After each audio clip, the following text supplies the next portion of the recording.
Maduro cries uncle. President Trump, ratcheting up the pressure on the Venezuelan dictator, is ordering an embargo on sanctioned oil tankers into and out of Venezuela.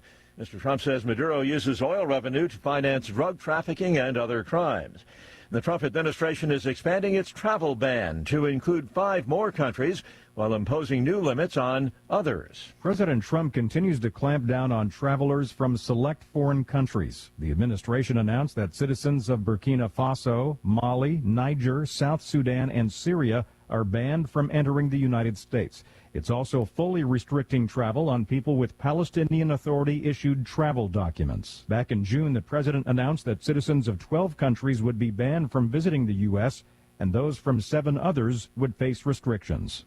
Greg Clugston, Washington. The Southern Poverty Law Center is coming in for scrutiny on Capitol Hill amid charges that it targets Christian and conservative Americans without cause. SPLC is an activist advocacy organization that, to use a sports analogy, is not only a player, but they blow the whistle, call the penalties, claiming authority to decide who may speak, while actively shaping the political fight themselves. Testifying before lawmakers, Tony Perkins. He heads the Family Research Council and hosts This Week on Capitol Hill on the Salem Radio Network. Perkins says the Family Research Council was attacked after being included in the SPLC's so-called hate map.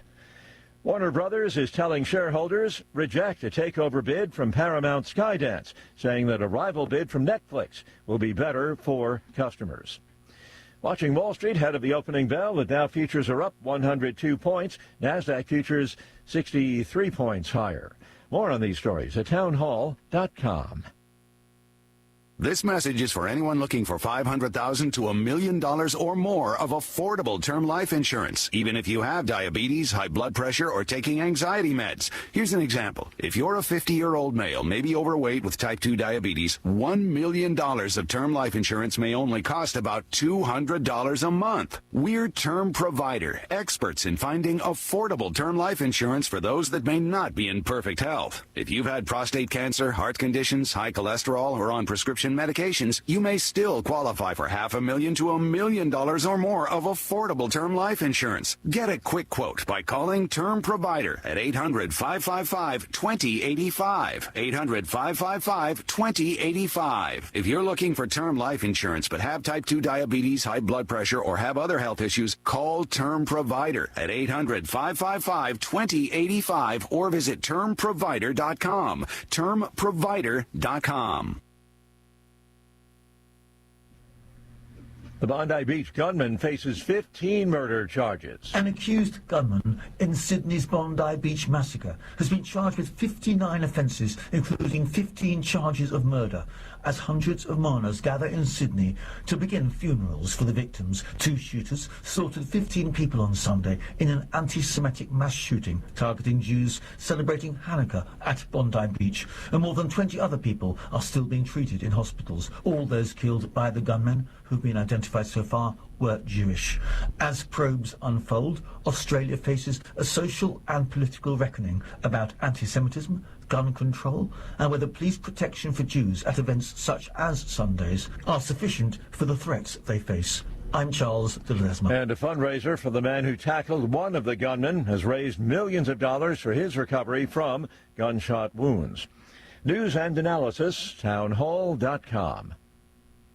Texas is suing the utility company whose downed power lines sparked the largest wildfire in state history. The deadly Smokehouse Creek fire in 2024 destroyed homes and livestock and charred miles of landscape, causing more than $1 billion in damage. The lawsuit accuses Xcel Energy of neglecting aging utility poles that needed to be replaced. The company says it will fight the charge of negligence and notes it has already taken responsibility for the downed lines and already paid more than $350 million in damage claims. Bob Agnew reporting. The head of the Federal Aviation Administration says he will not forget the 67 people who died when an airliner collided with an Army helicopter over Washington, D.C. in January. Brian Bedford vows not to allow operations in the airspace over the nation's capital to revert back to the way they were before the crash. Bedford testified before the House Aviation Subcommittee. More on these stories, townhall.com.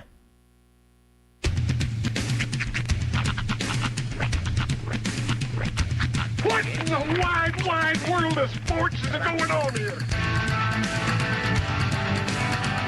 I promise you, whatever scum did this, not one man in this force will rest for 1 minute until he's behind bars. Now let's grab a bite to eat. Yeah, come on. I feel the hot wind on my shoulder and the touch of a world that is older. I hit the switch and check the number. I leave it on and then I slumber. I hear the rhythm ringing through it. Flamenco guitar and cumbia music. I hear the talking of the DJ. The Travelician, what does he say? I'm on a Mexican radio. I'm on a Mexican radio. Broadcasting live from high atop the J.P. White Building in downtown Roswell, New Mexico. It's Mornings with Mike Winters on 106.5 Roswell's Talk FM. Is that what I sound like when I talk? Now, here's your host, Mike Winters. And good morning, one and all. Welcome to Mornings with Mike Winters. I am he. That would be me, Mike Winters. Happy Wednesday, everybody. Yes. Nice out. Very nice. Another day of 70-degree weather. BEA beautiful, as they say. Guys, already sunny, clear out there. So. No freezing fog this morning. No, none of that today. It was downright not warm, but just not freezing this morning. Just very mild December. So enjoy it. Yep, soak it in. Yeah, well, you got a chance. It's supposed to be nice all week. I mean, 70s, 81 for a high on Saturday. Get out of here with your 8s. Crazy. Those aren't real in December. That is so crazy. So, but happy Wednesday. Hope all of you are having a wonderful morning and a wonderful day so far. We brought our new addition home yesterday after getting spayed and all that. So Reba finally made the... she's home with us now. Made the journey home. How did that go? Good. She's kind of loopy from the drugs from the surgery and all that. Sure. So we've got her in her... They give her the good stuff. Yeah. We got her in the... Our nursery we built for her. Okay, so she's still isolated. Yeah, for the most part. Like we have a guest bathroom that we have like a big stand-up shower that we've kind of set up her litter box and little bed and food and water and all that in the bathroom there. And so she's there separated from the other cat so they can't interact. That was my next question. While we're gone, for sure. Have we had a chance to let them? Yeah, they and Bella's about what I expected. She's standoffish. She's all bark and no bite. Like she'll sit there and grumble and hiss and holler, but she won't actually do anything. Sure. You know? But she's clearly not taking to it well. She feels her space is invaded. Now they've gone up to each other and touched, and Bella's kind of walked into her area and did things and hadn't done anything, sniffing, curious. But anytime she gets close, they kind of hiss. Sure. But I think she's learning. Bella's. I have noticed, like, we'll pet up on Reba, and then Bella kind of gets mad. She'll want us to pet her, but then she's, like, mad because she could smell the other cat. I can smell her on so you. she's, like, she's rubbing up on you, but griping at the same time. That was actually kind of leads to my next question was, has she shown, like, jealousy that, like, you're paying Reba attention and it's not all going to Bella? Yeah, not yet, because she was kind of used to that. We had, she came in with another cat. I got to imagine at least in her world, like in her process of losing her roommate, part of her had to be like, all right, this is mine now. Yeah, exactly. And then you bring another cat in, and there's got to be some resentment there. And there might be. I think there is. I think in her little world, but that'll change. Right. You brought a sassy redhead into the mix. Yeah. What were you expecting? And it's kind of funny, but yeah, Reba's still loopy and everything, but very loving. She was already rolling around, wanting purring and wanting, and as soon as she heals up here, we'll. Now she did hang out like in Kim's lap and out with us for a little bit and all that, and then we put her kind of in her kennel. She was in her little nursery a little more last night because she was kind of drugged up and tired, so we just kind of let her rest. And this morning she was very loving and stuff. So. Have they had chow together? Have they broke bread? Well, no. Well, and we've got, and I don't know if it's the meds and stuff. She hasn't really eaten much, so I don't know. We've been kind of keeping an eye on that. We do have some wet food. We may try to give her some of that. How old is Reba? 8 months. Okay, so she's still relatively young. She's not a kitten, but she's not a kitten-minded. Yeah, she's pretty much maybe as big as she's going to get. She may get a little fatter, but she's definitely a little fatter in our house. But I think as far as growing, I think she's pretty much done all that. Okay. So yeah, I was more curious that because I know that Bella's, she's up there in years. She's about 10 years. Yeah. Yeah. So I got to imagine there's going to be some tension there as well. As far as who's going to be the alpha, and I don't know if it works with dogs. Well, and Reba's a very loving cat. Although I will notice there was one time where Bella was doing her little growling thing, and Reba growled back. So I was like, "Go for it, Reba! You show you." Was Bella growling at her?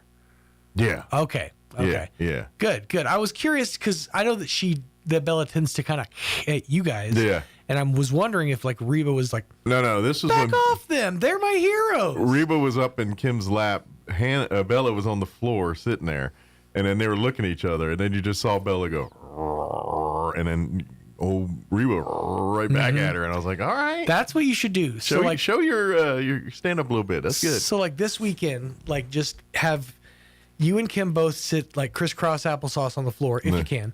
I can. I'm not that. Or old. in low chairs.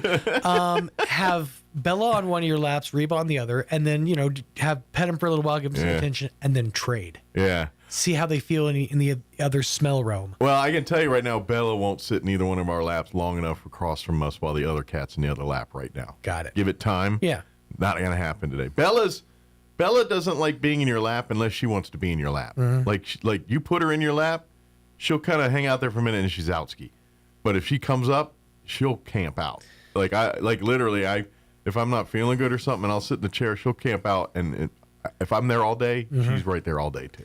Stefan will do this thing where he wants to lay on my chest, but he doesn't lay down. So instead, he'll stand there with his two bony feet, digging into my chest, and I'll have to push him over into my arm to kind of cradle him a little bit. And then he's like, okay, fine. But for a long time, I'm like, dude, you're hurting me. Yeah. They don't realize that their feet tend to. It's all their weight, and he's a fat boy. I've noticed as I was going towards his bowl to feed him the other day, as he was yelling at me, he's become a lot more diamond shaped. Oh yeah. Yeah. Bella's gained some weight, although she's lost some weight since, because she was getting really fat there with Hannah, but I think she slimmed down a little bit since we've lost Hannah. But she's still quite a bit bigger. I didn't realize. I was like, yeah, she's getting smaller, but then I saw her next to Reba. I'm like, oh yeah. Bella's still a round girl. Well, I've got good news. I read a story last week. They are in the testing stages. Nothing's been approved. The FDA hadn't approved anything yet. But Pet Ozempic could be on the way. Yep. Really? Oh, your poodle. Great. Now we're going to blow up litter boxes when we're done blowing up toilets. Punish your litter box. Right, that's pretty much what I'm hearing. But it should be fun. Yeah, that should be interesting. God, I hope not. That sounds really bad. What are we got? Botox next for cats, or what are we doing? Lip fillers. Oh boy. Let me give you the rundown for today's show. We got a full slate for you. We're going to replay our interview. We had Pastor Jim Ridgway and Laura join us, and they are doing the Reason for the Season drive-through event. This is their third annual, each night here through Saturday. It's a free event, drive-through, and there's, I think she said, 18 different scenes through the gospel, basically the life of Jesus. It's really pretty impressive. But we had a great interview with them, so we're going to play that for you here in just a few minutes. Larry Martin with the Midday Lines is going to join us. This weekend is your last weekend to take advantage of their rides out, the carriage rides out to the Christmas lights this Friday, Saturday, and Sunday, so he'll give us the skinny on that.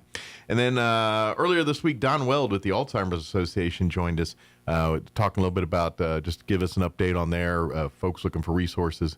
Recapped their walk to end Alzheimer's they had back in November.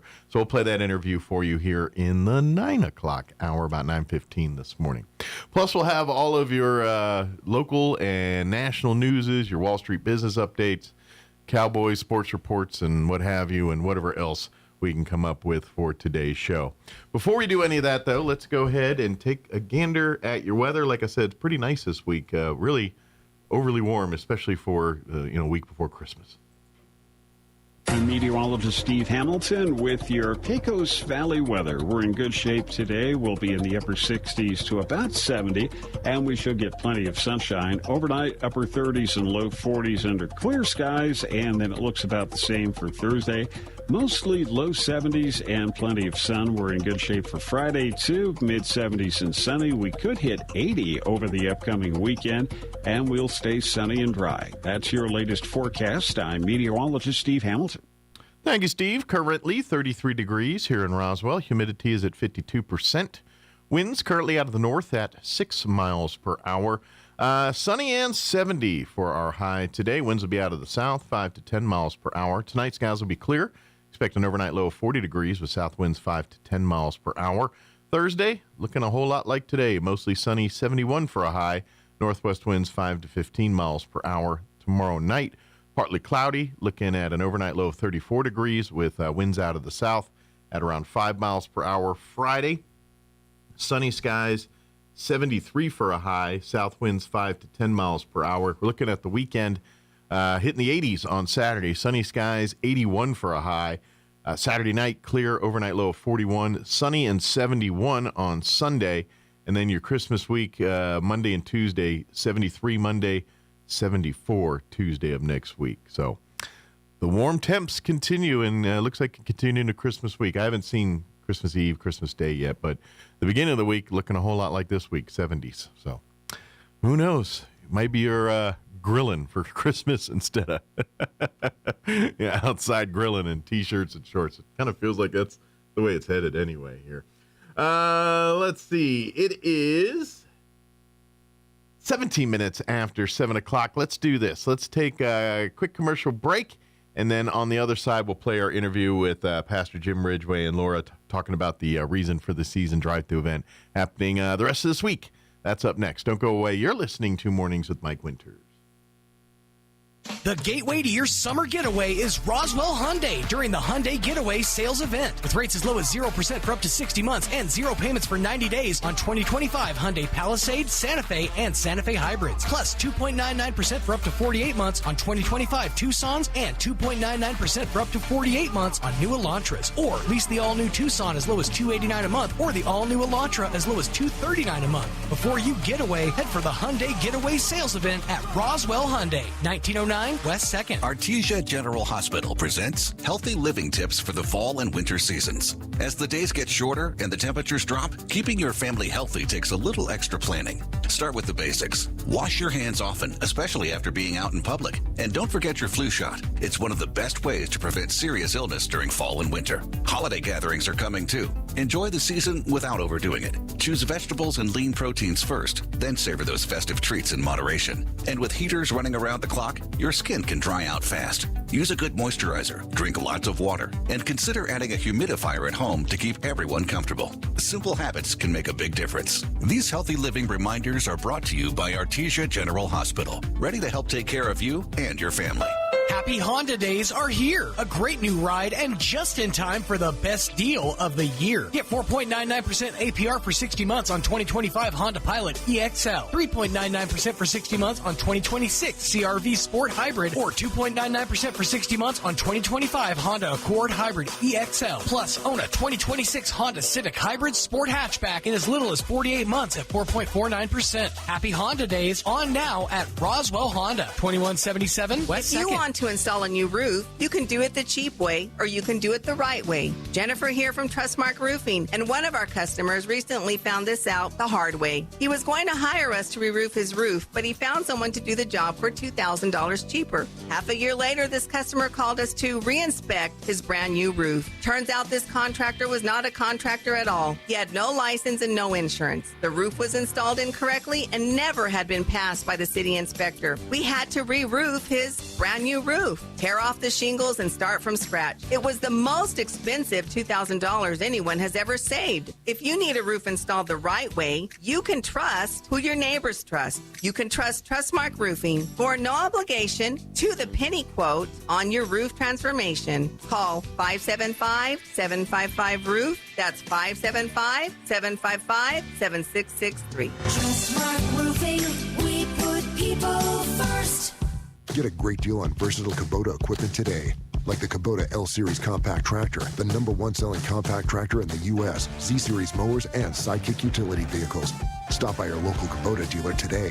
Right now, bring home select Kubota equipment with 0% financing available or save up to $4,500. Now through December 31st. See us or go to KubotaUSA.com for full disclaimer. Visit your local Kubota dealer, Amigo Machinery at 2801 Southeast Main Street in Roswell. Are you a closer who's tired of caps, limited leads, and begging for scraps? Pecos Valley Broadcasting, the dominant radio and live streaming force in Roswell, Artesia, and Carlsbad, is hiring one senior account executive in the Carlsbad Artesia area who can handle current clients, sell ideas and promotions, and continue to build their list. You'll have the chance to promote ideas that actually move cars, sell furniture, and make people hungry, giving businesses the opportunity to be noticed with uncapped commissions. If you've got at least 2 to 3 years in outside sales or crushing radio, TV, or digital sales in southeastern New Mexico, send your resume now to hireme@pvbcradio.com. Apply today. Pecos Valley Broadcasting is an equal opportunity employer. The average American spends 2.5 days a year looking for lost items.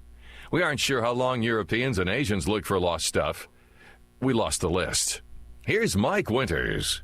This morning, Pastor Jim and Laura back with us here. But, of course, most people, with the gig, know Pastor Jim with the gig. But this is, we're talking about your other annual event, the Reason for the Season event here. Kind of it's twice a year thing. You kind of look at it because you have your Easter drive-through event, and obviously here we're in the Christmas season, so time for your Christmas drive-through event here.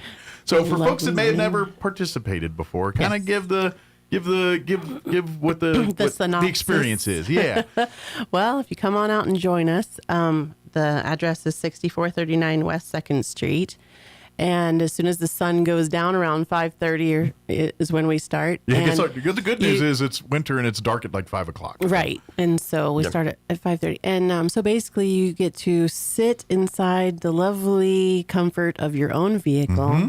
You don't have to get out in the cold, which of course most years is a blessing. This year's not quite so bad. Like it's lovely, but you might even have the window cracked this year. You don't have to walk. You get to drive, and I give you a soundtrack. Yeah. And we now are up to 18 stops. Wow.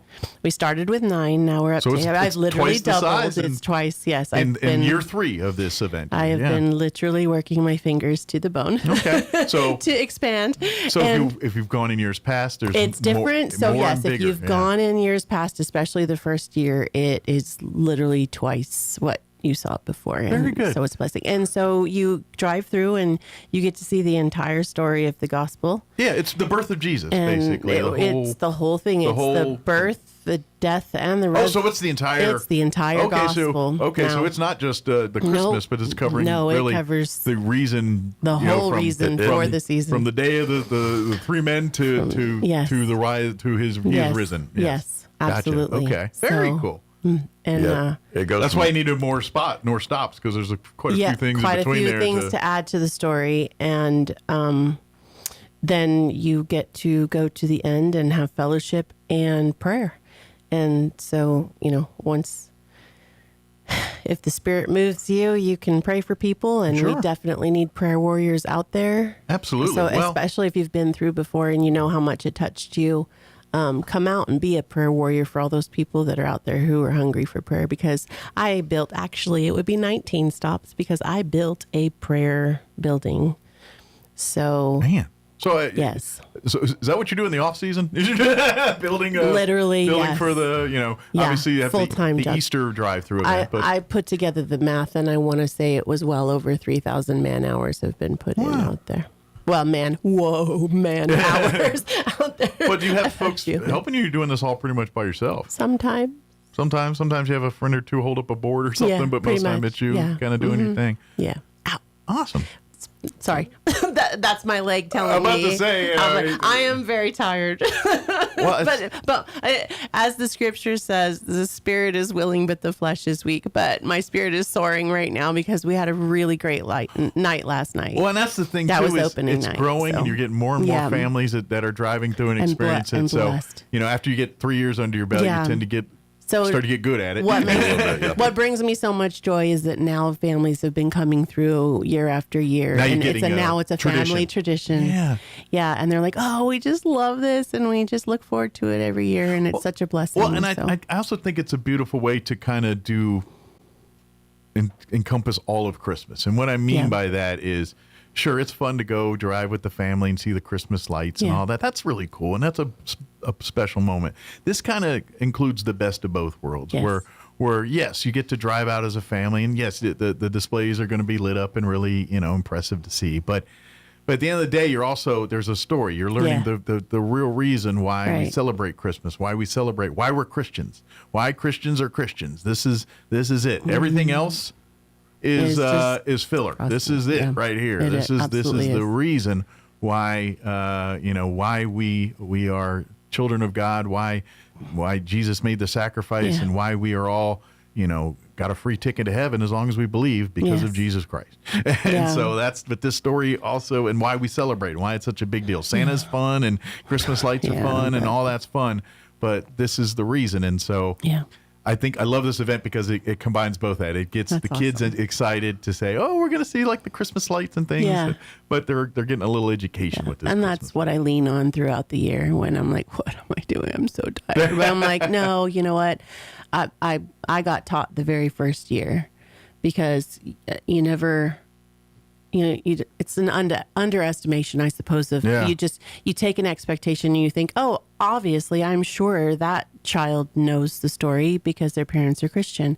And I had children, no, I never heard the story before. That was so good. And I'm like, okay, it's time. This is why we do it, because sometimes things get overlooked because you don't realize. You just assume. Yeah, you just assume somewhere they got taught, somehow.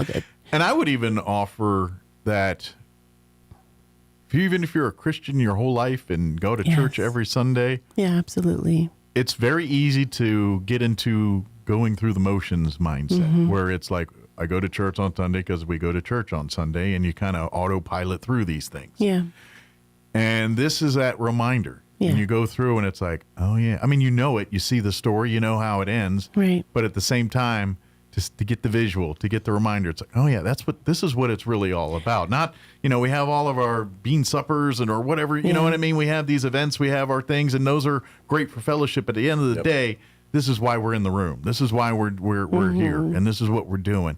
And sometimes even folks that have, from the day they're put on this earth, have been under as God's child, need a reminder, need a correction, lit on path fire. Correction a little bit on things. Yeah, woken up and lit on fire, and that's what it does. And especially in the world we live in, where it's easy to get mad at everybody over political things or just life Other things in general. And times like that are the moments we need to remind ourselves we're Christians. This is how we handle these things. Yeah. Things that make you upset. We don't do it this way. Why? Because that's not how Christians do it. And we got to be reminded of that. Yeah, absolutely. And this is events like this cement those to me. And it's that wonderful book that never gets old. Yep, exactly. Just like that movie you want to watch 100 times. It's that. It's the story that you just can't get enough of it. You could go through 20 times. And I mean, we have living proof right here. Somebody who went through 3 times, and the third time he was crying. Yeah. Because the third time something hit him that didn't hit him the first 2 times, and he's like, "Okay, yeah." Not to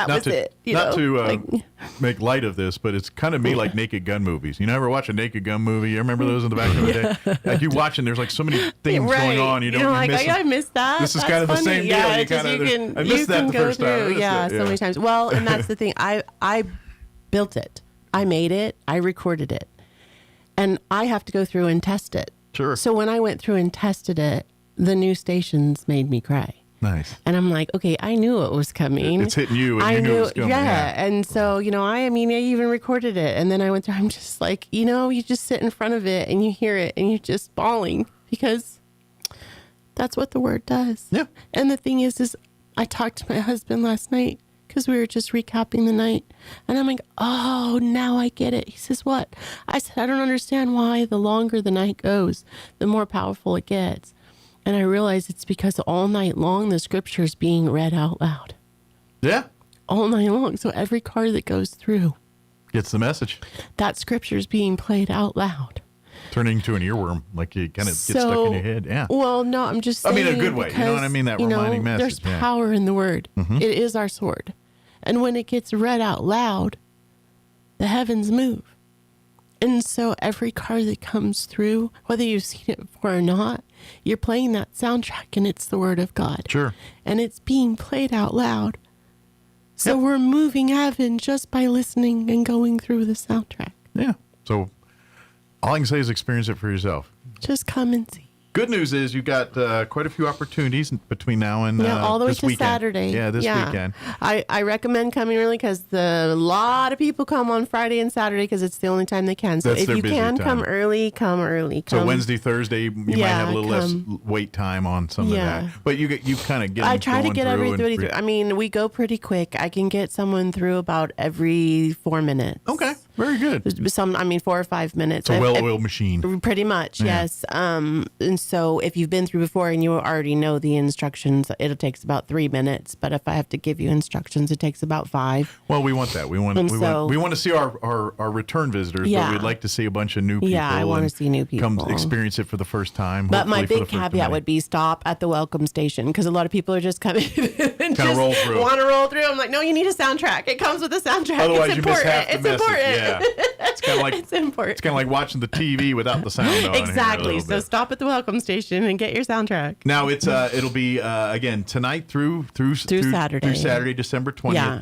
5:30 to 9:30 each night. They're going to be running. We don't folks open through. before 5:30 because everything has to be set up. The lights have to be turned on. We have to double check everything. We're going to make sure our party dress is fully on. So and if you come everything before else there. 5:30, be prepared to wait until 5:30. So we try to be punctual. But if you want to be first and wait a bit, yeah, then go ahead. go That's for it. fine. Absolutely.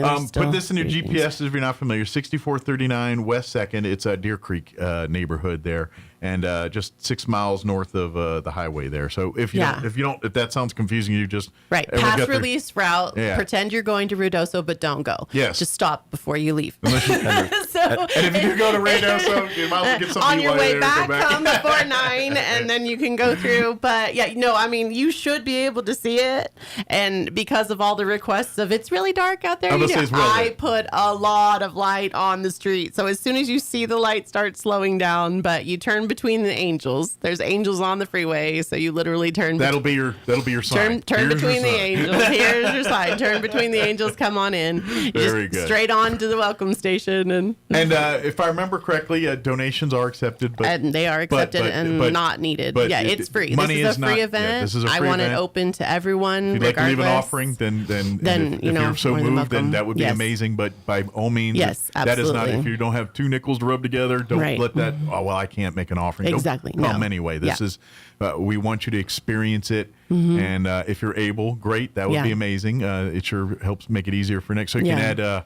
A couple more exhibits Yeah. for next year. Yes, people have been kind, but my husband and I have funded this whole thing ourselves, and so if you'd like to help pay that off way. the land, because that's the goal is to get the land paid off so that this can be forever. So it can be kind of nothing, no hurdles can stop it other than basically desire, Yes, basically. So, absolutely. But come experience it again. Like I said, tonight through the 20th here through Saturday. 5:30 is when the first 5:30 thing is we'll first. get going here, and then it goes to about 9:30. Yeah. Come experience it. Like you said, there's if someone's in a time constraint, ideally, what's a good amount of time to allow themselves a full experience? Give yourself an hour. An hour. So Yeah, an hour it to takes an experience it hour to properly. get through. Yeah, So because that's- once you commit, you're committed. You can't. So it does take an hour to get through. So if you got parties later, make sure Right. you plan You accordingly. have an Like, hour. hey, if I'm going to do Mhm. this at 6, I'm going to be here till at least 7. Right. So Yeah. very good. So that way you can, and bring the family and yes, and bring friends and bring people that need to hear the gospel. And I mean, and then stick around afterwards and for fellowship and Absolutely. and obviously if you're looking for some more guidance, there'll be people there Yeah. to talk with you and 'cause I mean- the holidays are obviously the most wonderful time of the year, but for many it is the darkest time of the year, and we want you to come experience this too. Absolutely. If your holidays, if your Christmas is if you feeling need kind of joy bleak and right now, fellowship, yes, please come. And if you're a prayer warrior, we absolutely need you out there. especially if this is a first Christmas without a loved one or something like Yeah. that, it's hitting a little hard. Yeah, come and be a events part of like it. this are the perfect thing to help you remind you why we're celebrating right now. Absolutely. Good deal. Did we get everything? Is anything we missed, Pastor Jim? Sorry, hi. Yeah. He's not used to this. He's usually the one talking. Let's start with, pastors protect their flocks. Absolutely. Okay. And we have a lot of pastors who have come through just to make sure that it's biblically based and everything. And Coming to see if it's up to snuff. And you know what I mean? You got the stuff seal like of that. approval. And so, and that's pretty many much what it seals is. of You know what I mean? And approval. I appreciate that. Yeah. You know what I mean? Oh, And I stuff. do too. Absolutely. And people come through and stuff like that, and there's always like one thing. Okay, Jesus in the manger. Oh, that touched my heart so much. I had communion with Jesus at the Lord's Supper station. I provide communion. There's just different things because I'm at the end. At the prayer station, we got hot dogs and hot chocolate and stuff like that. Sure. And I sit there and get to pray with some people and everything. You know what I mean? And they're all touched and moved. We had a young lady accept Christ last night at the very end, That's and what I did it all for. she just good. It just So touched great. her. She came by herself because she's just having issues, and praise God, we got to pray with her and stuff, and obviously we want bigger than this, but the cool thing is because that one thing happened last night. 3 years of this was worth it. You know what I mean? Yes. Because one all person together. has found the way on the In a path. nutshell. Absolutely. That's the win right now. Thank goodness you've probably had quite a bit more success than that, but just that one last night alone is enough to say victory. We love hearing from the 99. Yeah. Okay, you love Jesus, you love Jesus. Yeah, but we're looking for that one. You know what I mean? That's the one we're looking for. You know what I mean? And But I won't throw him under the bus, but I was bawling. So, because I don't get to hear any of this. Sure. I'm at the welcome station. He's at fellowship. So unless he tells me, I don't know any of the reviews. And so, thankfully at the end of the night, he goes, I could just want to tell you. Awesome. I just want to tell you. And Well, I just sat there bawling. Stick a GoPro or something on him. That one follow me around and just. I'll watch the video out later.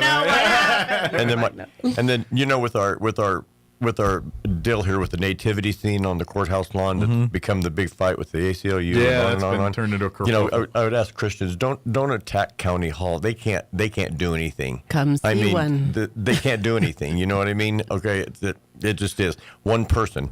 Okay, just spoils it for a lot of people and stuff like that. But guess what? Okay, if you like, if you're into nativity scenes, what a great opportunity to come and drive through a nativity scene instead of just looking at it. Absolutely, experience it here.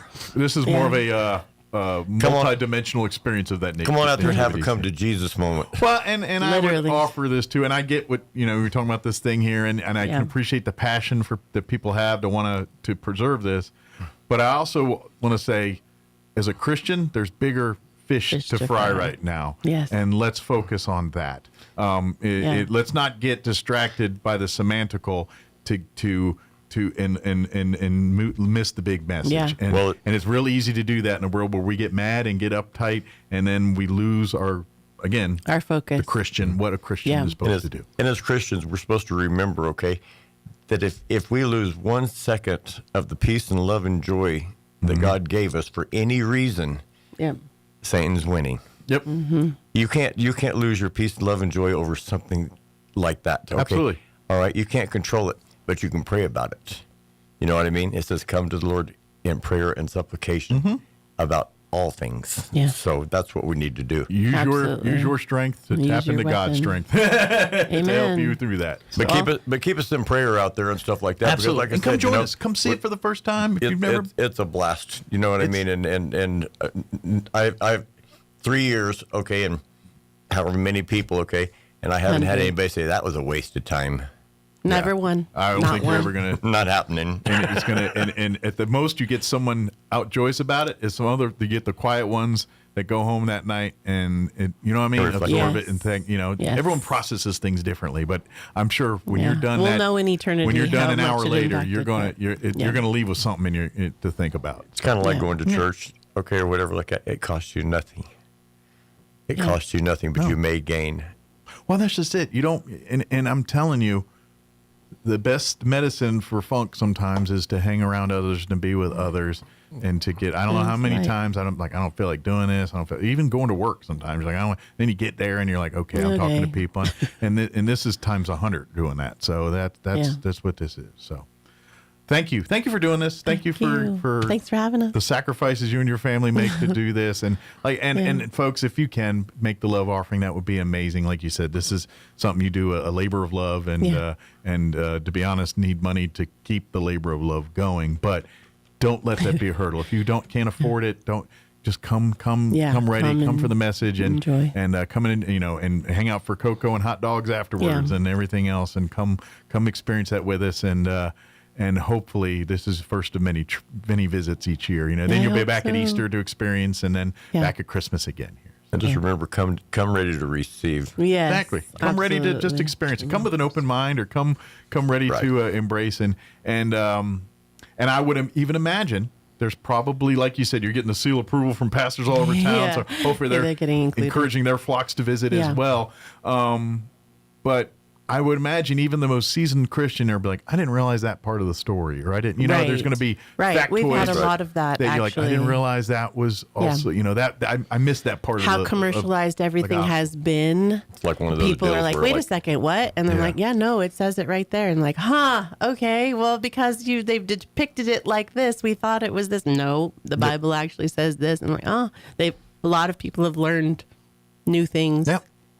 So experience it for yourself. Again, tonight through Saturday, 6439 West 2nd Street here in Roswell. You can plug that into your GPSs, and you see the angels, turn where the angels. Follow the angels. Follow the star. And like I said, allow a good hour to experience it with your family. It doesn't cost a dime. Nope. There will be an offering at the end, and please visit the prayer station for cocoa and hot dogs and fellowship. So absolutely. And come, and hopefully everyone has a lovely and Merry Christmas. Yes. And same for you guys. God bless you guys. Thank you, and we'll see you here soon. And anything else we can do to help, please don't hesitate to reach out. So, Mike, we always appreciate you. You know what I mean? You're just anytime. Have a blessed Christmas, and stay appropriately temperature, whether it's cold or hot this week, because it is New Mexico, and it's gonna. One minute you're going to be in t-shirt, the next minute you're going to be in a parka. So. I prayed it's allowed to snow on the 22nd. So, we're good. Not until then. A white Christmas, nothing but. Exactly. That's 70s until Thursday. Then we got a white Christmas. We'll just go with prepare yourself. It's going to drastically drop because I've been storming heaven for this weather. There you go. We got to pay a piper. Thank you, guys. And God bless. God bless. Now for a Pecos Valley news update. A record 122 million Americans are expected to travel for Christmas this year, with the rush starting Saturday. Airlines are preparing by adding 2,000 seats daily during the holiday rush. However, winter storms are challenging these preparations, with over 10,000 flights delayed and 1,500 canceled on Sunday. You can pay for your bags ahead of time, you can check in ahead of time, and you can make sure your seats are where they need to be ahead of time. And to avoid extra fees, travelers should have a real ID, which is a driver's license with a gold star in the upper right-hand corner, or a passport. Most travelers are expected to drive, and there's good news at the pump. The national average for regular gas has dropped below $3 a gallon for the first time in 3 years. Last month, prices averaged above $3. In New Mexico, the average is about $2.67 for a gallon of regular gas. A year ago, the average was around $2.73 per gallon. Now you're up to date. I'm Sandy Connor. Young people graduating with basic computer science degrees are having a difficult time finding that elusive first job. This week, the Trump administration announced something new. It's called Tech Force. The government is recruiting top-tier technical talent very early in their careers to accelerate the adoption of AI at the federal level. I'm Kim Commando for ImproveLife.com. Get up to 30% off, free shipping, and free gifts on their best-selling GLP-1 support supplement. ImproveLife.com.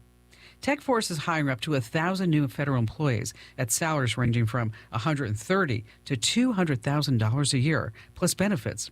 Others are managers literally on loan from tech giants like Google and Meta, meaning they'll go back to their companies later.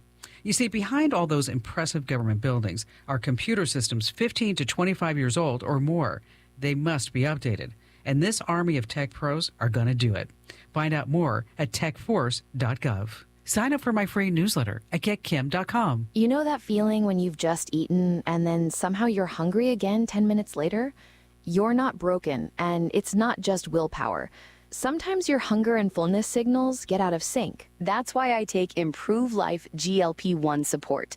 It's designed to help your body support GLP-1, your natural I'm full hormone, so you feel satisfied longer and stay in control. It helps manage cravings, supports fat metabolism, and helps maintain blood sugar levels in a healthy range, so you get steadier energy and fewer crashes. I love that it's clean, effective, and made right here in the USA. Go to improvelife.com/Kim for up to 30% off, free shipping, and a free gift. Plus, it's risk-free with their 30-day happiness guarantee. Start today and feel your best through the holidays and beyond. That's improvelife.com/Kim. These statements have not been evaluated by the Food and Drug Administration. This product is not intended to diagnose, treat, cure, or prevent any disease. Individual results may vary. Meteorologist Steve Hamilton with your Pecos Valley weather. We're in good shape today. We'll be in the upper 60s to about 70, and we should get plenty of sunshine. Overnight, upper 30s and low 40s under clear skies, and then it looks about the same for Thursday. Mostly low 70s and plenty of sun. We're in good shape for Friday, too. Mid-70s and sunny. We could hit 80 over the upcoming weekend, and we'll stay sunny and dry. That's your latest forecast. I'm meteorologist Steve Hamilton. Still burning cash on posters that get tattered, tired, and tossed? Turn heads with vibrant LED posters from DSI. Plug and play with custom updatable graphics. Showcase a single showstopper or link several for a seamless video wall. For over 27 years, DSI has helped New Mexico businesses communicate smarter with printers, IT support, AV, and more. Ready to elevate your message and cut costs? Call 888-386-7834 or visit dsinm.com today. Report. Got some Tuesday night basketball scores for you. The Goddard Rockets moved to 3-2 on the season by mauling Moriarty at home 63-17. 19-6 at the end of one quarter, and then you think that was bad. Goddard outscores the Pintos in the second quarter 23-1. So no problem there. Goddard will be playing next on Monday against Dexter. That's a 6:30 start. Meanwhile, also in boys hoops, it was Roswell playing at Alamogordo last night. And Alamogordo wins that 82-71. It's a little bit deceiving. That was a close game, only a 2-point deficit for the Coyotes going into the fourth quarter. Next for Roswell will be at the Clovis Holiday Tournament. They'll be taking on Portales Thursday morning at 9:45. The Sports Report brought to you by DSI. Call DSI for all your office technology needs. I'm Eric Butler at Roswell's Talk FM 106.5. With the Wall Street Business Report, I'm Ken Lorman. The head of the FAA says he won't forget the 67 people who died when an airliner collided with an Army helicopter over Washington, D.C. in January. Brian Bedford says he won't allow operations in the airspace over the nation's capital to revert back to the way they were before the crash. He gave the House Aviation Subcommittee an update on a number of key concerns about his agency. Automakers Hyundai and Kia have reached a settlement with dozens of states over anti-theft technology and models of their vehicles. Ford Motor Company is pivoting away from its once ambitious electric vehicle plans amid financial losses and waning consumer demand for the vehicles. And to those who argue that the U.S. penny had no value, some coin collectors beg to differ. In fact, they doled out millions for the final pennies circulated in the U.S. For the Wall Street Business Report, I'm Ken Lorman. At Richland Motors, it's never been easier to sell or trade your current car, truck, or SUV for a newer model to hit the road in. Even if you don't purchase from Richland, they want to buy your vehicle for top dollar. But if you do buy from Richland, don't forget, they're the home of the powertrain warranty for life. That's a whole lot of confidence for you. See Richland for details. 2nd and Sycamore and 1309 Southeast Main.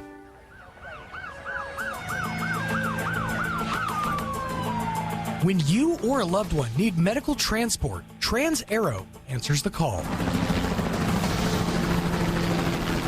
Trans-Aero Medevac operates 3 rotorcraft bases and 1 fixed-wing base in southeastern New Mexico, allowing them to respond quickly to emergencies across diverse terrains. Their fleet extends coverage deep into New Mexico and West Texas, including Artesia, Carlsbad, Roswell, Ruidoso, Midland, Lubbock, and the surrounding areas. Ready to answer the call when every second counts. Trans-Aero Medevac, proudly serving southeastern New Mexico and West Texas. Flown for free, thanks to the partnership from the City of Artesia and Trans-Aero Medevac. Life support by air. If you're missing a tooth or several teeth, a dental implant may be the ultimate solution. Implants look and feel so much like real teeth that you probably forget you have an implant. Maupin and Brown Dentistry is one of New Mexico's most experienced implant providers, with literally thousands of implant patients who are absolutely delighted with the results. Call Maupin and Brown today for an evaluation. You'll be surprised how affordable implants can be. Maupin and Brown, your choice for experienced, state-of-the-art dentistry. It's Mornings with Mike Winters. He's portly, short, balding, short-sighted, and long-winded. Sorry, ladies, he's taken. Here's Mike Winters. And good morning. It is closing in on 7:51. Stay tuned next hour, about 8:15 or so. We're going to have Larry Martin join us with the Midday Lions. You got one more weekend with the Midday Lions holiday carriage rides this Friday, Saturday, and Sunday.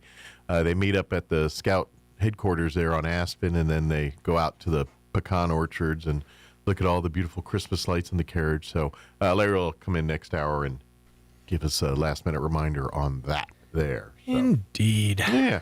So you watched the new Spinal Tap movie last night. I did. I assume that because you were dealing with cat integration, you did not have a chance to. Yeah, I have not yet. I'll catch it here the next couple days here, next day or two. I promise. Yeah. It's, man. Did it hit home harder because of the Rob Reiner stuff? I got to tell you, every time. Is he in it? Yeah, he's heavily. Because he was in the first one as because it's his movie, but he's kind of the documentarian in the first one. And it's kind of the same way. This is his movie. It says in the beginning documentary by the guys. I can't think of the guy's name, but his character's name. And so he's very heavily in it. But I got to say, every single time I saw him on screen, I mean, I almost lost focus of the plot. Yeah. Now, granted, there was so much going on. I definitely need to rewatch this because it's hilarious. I don't want to give anything away, but there's just the whole "what are they doing now" aspect of it all, and then oh my God, the cameos. That's maybe the main reason that you need to check this out, because this is it. You remember that scene in Jay and Silent Bob Strike Back where they're all like talking? It's like, and then you do the favor pick because you owe your buddy a favor. Sure. Yeah. And they all look at the camera. Yes. I wonder if there's a little bit of that in this, but also like they blew the budget. I mean, if they had to pay these people, they blew the budget. You were going to be floored with people you see. Okay. Well, I got a funny feeling that it was a lot of, like you said, people are fans of the genre. Obviously Rob Reiner, Christopher Guest, these guys have a long list of friends. They probably called in a lot of favors to get them to come on this show, on the movie. There's one scene, and it's right at the beginning. I'm just going to give. Oh, I don't want to give that away either. There's a scene at the very beginning of the movie, kind of in the "where are they now" phase, where that plays out. I mean, so much like the "ours go to 11" scene, and you can feel it's completely improv. And that's one of the beauties of this movie is every single scene that like heavily involves the core group. Right, you can heavily feel that they're just like building this story, and they're yes-anding each other. There's one scene where they're like all in the car and they're describing something, and like each person gets a little bit bigger, and they're all just agreeing with how insane it was. It's really well done, but the every scene that has Rob Reiner in it though, it just, and part of it's the emotion of the situation, part of it's the recency bias, but he still was so young and so like, I mean, for a man of his age, he was still very much just in that role. and got lost in it. And yeah, it was that kind of made it tough. Yeah, that made it a tough one to get through. Well, I mean, it's like a tale of two things where politically and all that, people are like, but at the end of the day, he's responsible for so much. That's what it is. Programming. Is so you go much. back and you look at his hands were at like Misery. Yeah. He was the director for Misery. Stand By Me. Stand By, exactly. Yeah. It's like he had a hand in so much of so many people's upbringing, childhood, memories, everything. Yeah. And it's really, I mean. By the way, his son was officially arrested yesterday. Yeah, no, they charged yesterday. Charged yesterday with two counts of aggravated first degree murder. So it's pretty much. He's currently being held, no bond or no bail on a suicide watch, too. So. Yeah, apparently he had some. Well, did you hear the story that they apparently got into a huge argument the night before at Conan O'Brien's Christmas party, and now I'm seeing different. Now there's more people coming out saying that, like the most recent one I saw was that him and Bill Hader had a heated discussion at that party. Or the son? Yeah, the son with Bill Hader during that party. So the Nick and the Yeah, so that's the one I saw, TMZ. So, yeah, there's more of that coming out now and all that. And then I was seeing, like, that next day that, like, Billy Crystal and apparently, Larry David they saw the body. The daughter is the one who said, you need to be looking for Nick.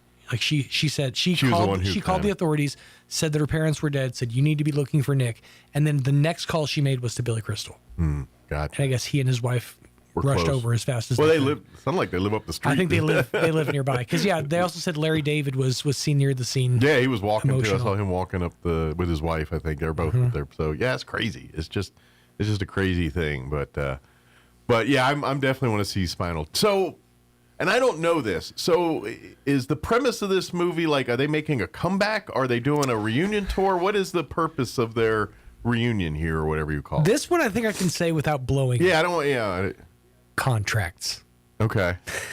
They had one show left on their contract. Okay, so they had to. So this is sort of the lead up to this their official farewell show. Gotcha. So to speak. But now, does this take place in the modern times? And this is current. This isn't like 5 years ago. Or no. Okay. It's all like current day and age, but just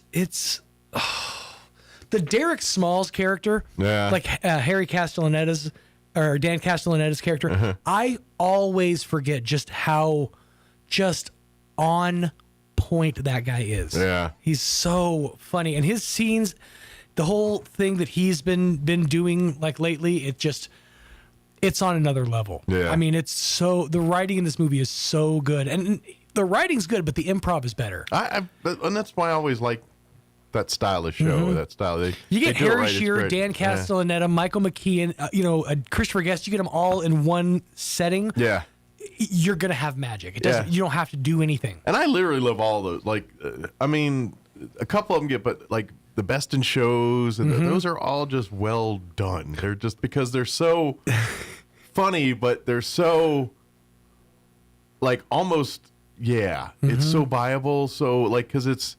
Like, if you've never seen The Best in Show, it's an over-dramatization of the atypical people that do it. Yeah. But it's spot on in of its thing. And that's what Spinal Tap does. A Mighty Wind, if you've ever seen that one. Christopher Guest movies are great at... The way I've heard it described is sophisticatedly smelling one's own farts. Yes, that's a very accurate description. Yeah, that's how I heard it described. It's just like it's a hoity-toity version of real life. Yeah. So, I know you said, everybody's everything. I'm going to assume, like, your favorites from pretty much all these Christopher Guest movies pretty much show up in the movie in some way, shape, or form, right? I'm just going to say... Like, they usually use a stable of actors that show up in a lot of these. Okay, I need to rewatch it for that. Yeah. What I'm talking about is just sheer holy crap. I cannot believe they got such and such. Okay.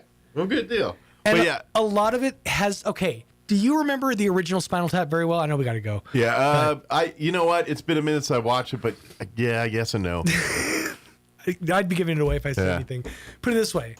There's a storyline involving the drummer. Okay. Just going to leave it at that. That's probably safe. So. Yeah. All right, we are closing in on 8 o'clock. Town Hall News is up next, and we'll be back on the other side of news. Yeah, I kind of want to see it. Don't go away. You're listening to 106.5 Roswell's Talk FM, KEND, Roswell, New Mexico.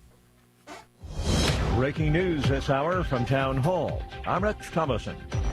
Turning up the heat on dictator Nicolas Maduro, President Trump is ordering a blockade of sanctioned oil tankers into and out of Venezuela. Mr. Trump accuses the Maduro regime of using oil to fund drug trafficking and other crimes. The president will look back and he'll look ahead when he delivers a primetime speech to the nation tonight. He's going to talk a lot about the accomplishments over the past 11 months, all that he's done to bring our country back to greatness, and all he continues to plan to do to continue delivering for the American people over the next 3 years. White House Press Secretary Caroline Leavitt.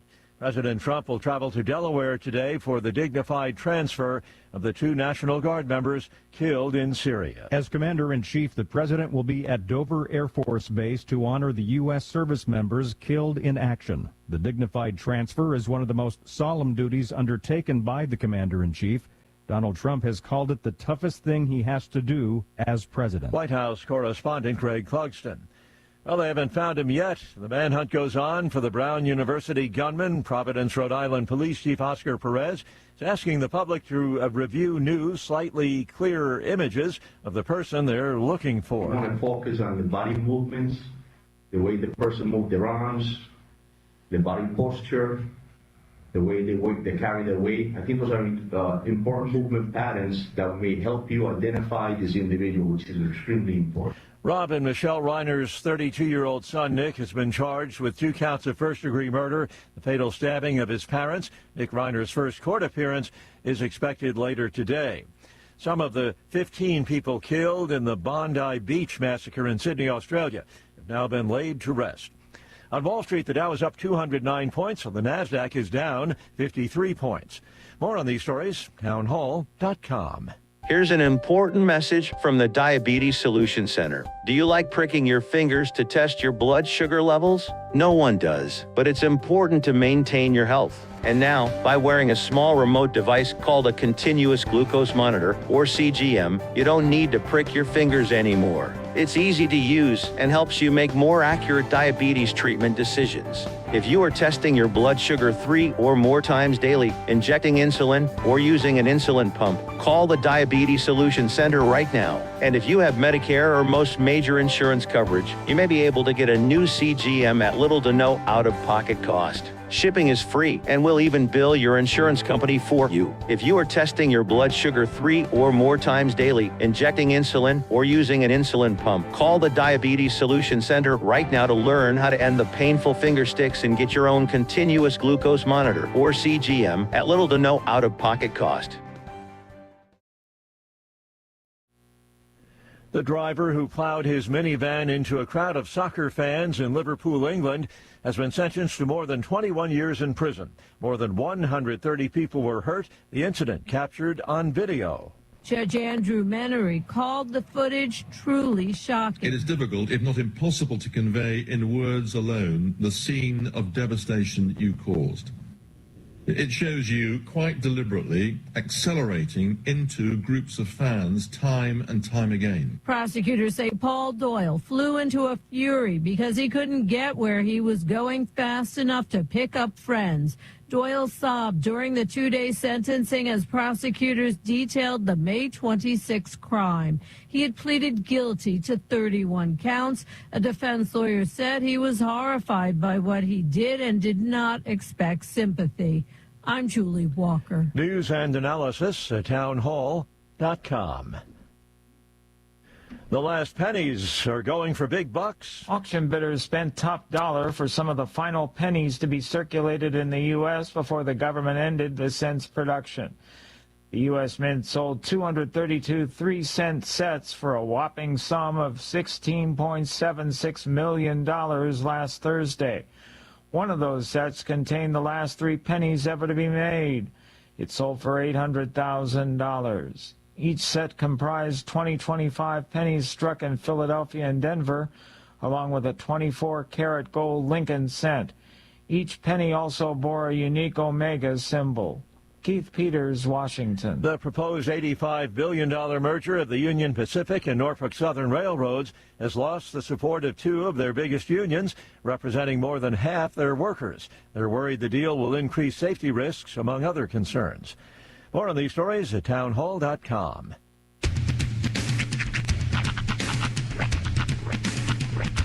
What in the wide world of sports is going on here? I promise you, whatever scum did this, not one man on this force will rest for 1 minute until he's behind bars. Now let's grab a bite to eat. Yeah, come on. I feel the hot wind on my shoulder and the touch of a world that is older. I hit the switch and check the number. I leave it on and then I slumber. I hear the rhythm ringing through it. Flamenco guitar and cumbia music. I hear the talking of the DJ. The demolition, what does he say? I'm on a Mexican radio.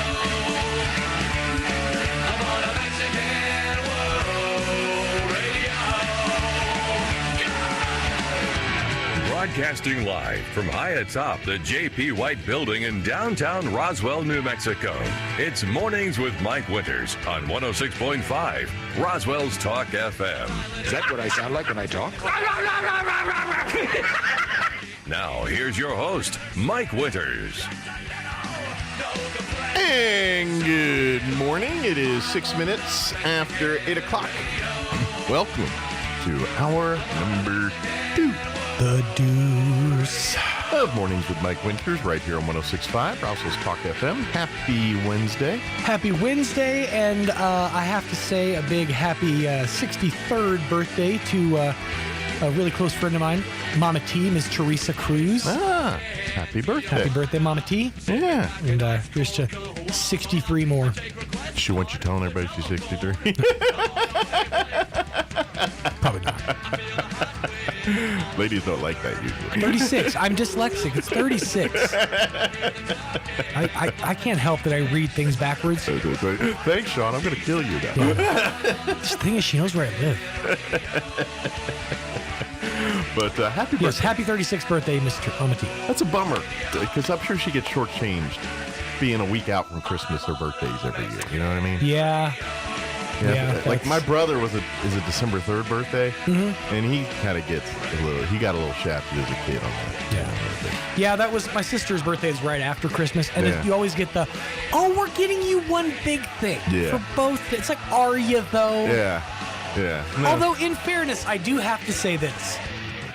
My sister's Christmas gifts always trumped mine every single year growing up. Yeah? She always got, some good stuff like I did, but she always got one. They actually followed through on the one big item. Gotcha. The one year that I remember the most vividly was the year they got her first CD player. Because when she got her CD player, I got her cassette player. Ooh. And her cassette player was an Emerson 2-cassette boombox with a mic built into the speaker. Started your radio That career. was the start of my career in radio. Absolutely. So, I always got the hand-me-downs of the stuff that she didn't want now that she had the cooler stuff. Yeah, my parents, they had it was the family stereo with the double tape deck. And it had like a little Radio Shack mic that you plugged into the auxiliary cable there, and then you had a little, and that was my mixtape DJ making. I never did hand mic. I always the mic that was in the speaker. I gotta say this: the mic that was in the speaker, it was, it was a boom essentially. It picked up the room, but it was very good for the time and for the like the technology at the time. It was still a pretty good mic. Like if I could go back and find those tapes, they were clear. Yeah, not to mention if you wanted to just record a conversation in the room, of, like a Nixon tape or something. Yeah, 100%. That's way better. Yeah. Than, speaking of this microphone, please. If you could speak clearly and enunciate, thank you. But yeah, I used to do all that with the whole, talk up the music and make your own mixtapes. And my station was called Shoop 105. Yeah. Do you remember your first thing of a form? Oh, I popped the mic on that. That thing of a format, when like CD, like you first got a CD, for example, like a CD player. Do you remember like your first CD that you got? Let me think on CD. Okay. Like, to be honest, I remember cassette tape. Of any format, like if it's cassette or like... If it was a cassette tape, yes. In your case, wax cylinder. Yeah. Well, I could tell you, I had my mom's hand-me-down 8-track player. Okay. And I had the Flashdance 8-track on there. That was the one I would be able to listen to. That's now my awesome. First cassette tape. Technically, it's a dual thing. The first one I was given as a gift. Yeah. Was my aunt gave me Pat Benatar's Heartbreaker on cassette tape. I laugh, but not at that. I laugh because when you said that, I remember the first cassette I was ever gifted, and it was Chicago's Greatest Hits. Well, to this day, I love that song. You're a heartbreaker, dream maker, love taker. Don't you mess around with me. Oh, that's going to be stuck in my head all day. Thanks, Mike. That was my first cassette tape. The first one I bought on my own was through school's the book club thing, at school where you give them and it was Huey Lewis's Sports. That's a great album. Yeah, I had that. Yeah. I remember when I was in high school, my parents had they were starting like their avid record collection or whatever, and we had Sports, and we had there was another the one right before Sports. 4 was it called? Something like that. 4 or 5 or whatever. But we had that one and we had Sports on LP. But the first CD I ever received, it was Christmas one year. I was gifted a portable CD player. That was the first CD player I ever had. It was a carry one that sucked. No skip protection, no none of that. But the first CD I ever got was called Surfonic Water Revival. Wow. It was a compilation of Christian surf and ska music. It was the mid-90s, and ska was huge in Christian music. Less than Jake Meets the Beach Boys? Kind of. Well, no, they had like surf, like there's one song that's called No Surfing in Hell. I remember that one. It was kind of like the more like no waves to rip, no 6-foot swell. But then there was like other songs. They're like there's one called Wave Perfect. Where it's like praise God, Wave Perfect. So Christian surfers? That was big. But ska, there was more than one Christian ska band. Like that was like at the same time there was 5 Iron Frenzy, which was the one I absolutely loved. Then there was the OC Supertones. And for a while, those two bands were like at war with it. It was like the great Christian ska wars of the mid-90s. 13 in all lost their lives. So much smiting going on. So many trendy fedoras. Checkered shirts. But it was a big deal. It was like as soon as Christian music found ska, they were like, This is our jam. There's our creamy middle. Yep. Okay. It is to Christian, like what Christian hip hop is today or Christian rap is today. It was Christian ska back in the day. So did they have like a Christian version of a Vans Warped Tour kind of thing for all these? Yeah, actually, yes. Yeah. Well, okay. So I lived in Albuquerque at the time, and KLYT, which I think is still exists as a station. I think it's M88 now. Okay. They put on a festival every year at Cliffs Amusement Park called Freedom Fest. Okay. The one year that I remember getting to go, Skillet was the headlining act. Yeah. They're still rocking it. Yeah. But that was back during the well, they had crossover. Skillet's got songs on mainstream. They do have mainstream, that are but hits. Yeah. They were touring on the album Hey You, I Love Your Soul. Oh. I like your pants. Nice hair, buddy. That's basically.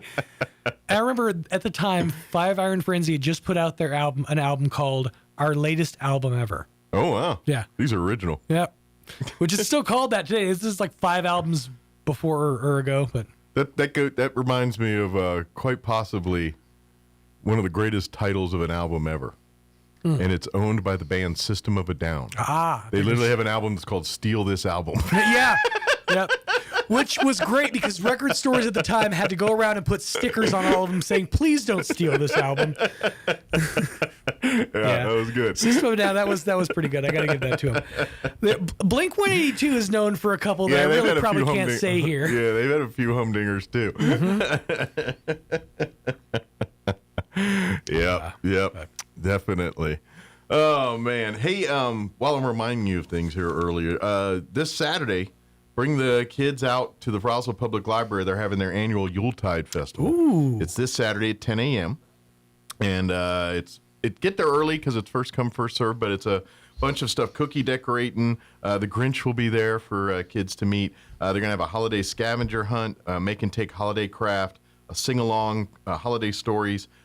A gift from Santa and the Roswell Library Foundation as well, too. Nice. So, that begins at 10 a.m. this Saturday. So bring the kids out to the library for that big free event there. Should be a good time. It looks, I think, I believe, I don't let the cat out the bag, but I think the gift's a book. They give the kids a book. That makes sense. that tracks with their whole thing. Yeah. The library gives off a whole book vibe. It's giving books. It's a whole book vibe.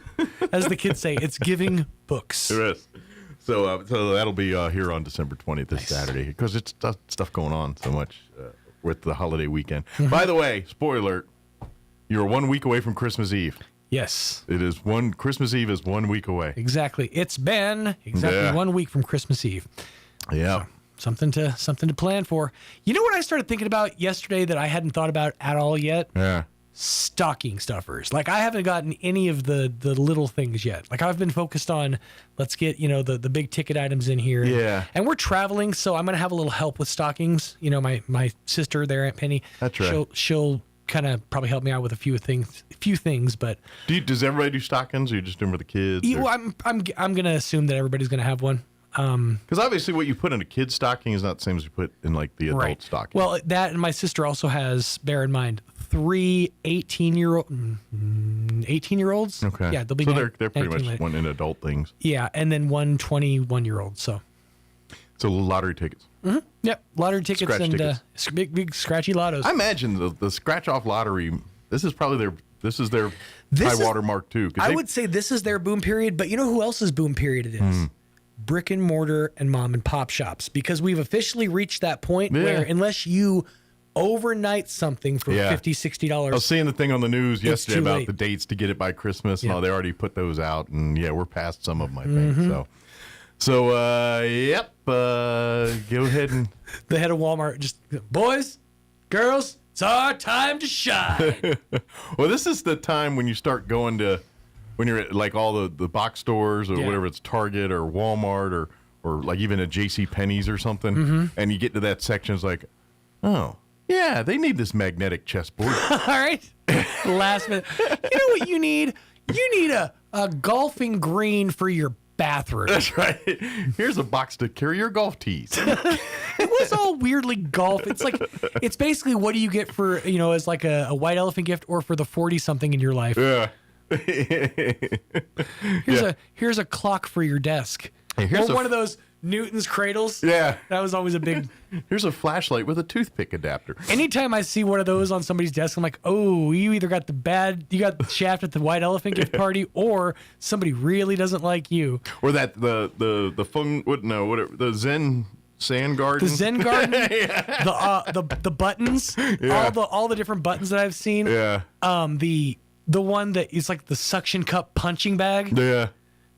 Yeah. The abandoned button. All those little kitsch. You probably found them in a middle sales section of a Target. This is the time of year I generally get my various grooming kits, like your nail kit. Yeah. Because this is the time of year where you find things like that. It's like, oh, I've always needed a nail kit. I'll go with the other 37 nail kits I buy every year. And your guest is here, so I'm going to keep it brief. But you know what else is? You get gift sets that have stuff in them that you can't get anywhere else. Like they don't just sell. Like the prime example was my mom loved the oh crud, I just forgot it. It was the English leather. English leather was the scent, and she'd get it for me every single year. Yeah. So it was the cologne, the aftershave, and then it came with these like. It was like these like soaps, okay. That were like shaped or whatever. Yeah. And this it was a body spritz, like a body spray. Before like Axe was a thing, Sure. it was one of those. And you could never get the spray any other time of year except for in those kits. In those kits. Well, you got the fancy one because we were getting the Brute by Fabergé 3-pack. Ooh. And that was like in the plastic bottle. Hey, hold on. They had an umlaut in the name. That's fancy. Yeah. You put 2 dots over a U, that makes it super fancy. And they literally had the aftershave, the cologne, and I think like an eau de toilette or Right. something like that, or something. Which I still just don't know what eau de toilette is, and I don't. And to me, it smells like toilet. That's what it smells like. Toilet. Why do I want something that smells like toilet? We talk about, or we talked yesterday, I think it was, about certain scent memories. Yeah. To this day, if I ever smell Vanilla Fields, I instantly think of my mom in church. That's the memory that evokes is Sundays. That was the scent of my mother, and usually her purse also. I wish I could tell you the scent that reminds me sometimes, but it's not pleasant. This is like those ancient scents kind of things. When I was a young kid, before I was 4, I lived with my grandmother. My mom lived in the house there, and so my grandmother really took care of me a lot. She was the one who kind of got me ready for the day and combed my hair and all that. Sure. So morning ablution time, I was usually involved and around and all that. And Grandma would have her morning ablutions. And so I'd be in the bathroom afterwards getting all the knots out of my hair and everything else done. And that bathroom would smell like whatever know exactly where crappy perfume. Okay. But and Lysol. Oh, and Lysol. Okay. I thought you were going to say something else entirely. And so there's that combo of smells. I'm like, Grandma. I don't care what part of the country you're in. I don't care what brand you happen to enjoy. There is a universal smell, and that smell is cigarettes in the bathroom. If you've ever lived with somebody or known somebody who smokes while they're going to the number 2, that smell is universal. My grandma smoked like a chimney, but oddly enough, not in the bathroom. Everywhere else, but not. No, just not in the bathroom. Yeah, that's sacred. Anyway, enough toilet talk. Your guest is But yeah, ironically enough, but that's a smell that I'm like to this day hits me. I'm like, Grandma. But not proud of it, but it is what it is. Larry Martin patiently waiting in the other room. We should probably get the hour going from Midday Lions. Talking about your final weekend to go see the Christmas lights. Larry will give us an update there. Later on the hour, we'll get you update with news and all that good stuff as well, too. It is 22 minutes after 8. Let's get you up to date on the weather. I'm meteorologist Steve Hamilton with your Pecos Valley weather. We're in good shape today. We'll be in the upper 60s to about 70, and we should get plenty of sunshine. Overnight, upper 30s and low 40s under clear skies, and then it looks about the same for Thursday. Mostly low 70s and plenty of sun. We're in good shape for Friday, too. Mid 70s and sunny. We could hit 80 over the upcoming weekend, and we'll stay sunny and dry. That's your latest forecast. I'm meteorologist Steve Hamilton. Thank you, Steve. Currently 34 degrees here in Roswell. Humidity is at 50%. Winds currently out of the north at 8 miles per hour. Sunny skies today, 70 for a high. Winds will be out of the south at 5 to 10 miles per hour. Mostly clear skies for tonight. Expect an overnight low of 40 with south winds 5 to 10 miles per hour. Thursday, sunny, 71 for a high. Northwest winds 5 to 15 miles per hour. Friday, mostly sunny, 73 for a high with winds out of the south 5 to 10 miles per hour. Saturday, we're hitting the 80s. It's December, the weekend before Christmas. And our Saturday is going to be sunny and 81. Sunday dips down to 71 for a high, but still, come on.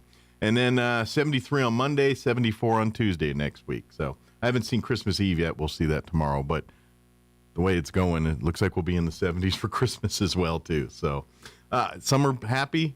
I don't mind it. I just don't feel right. It don't feel right that you're wearing short sleeves for Christmas. That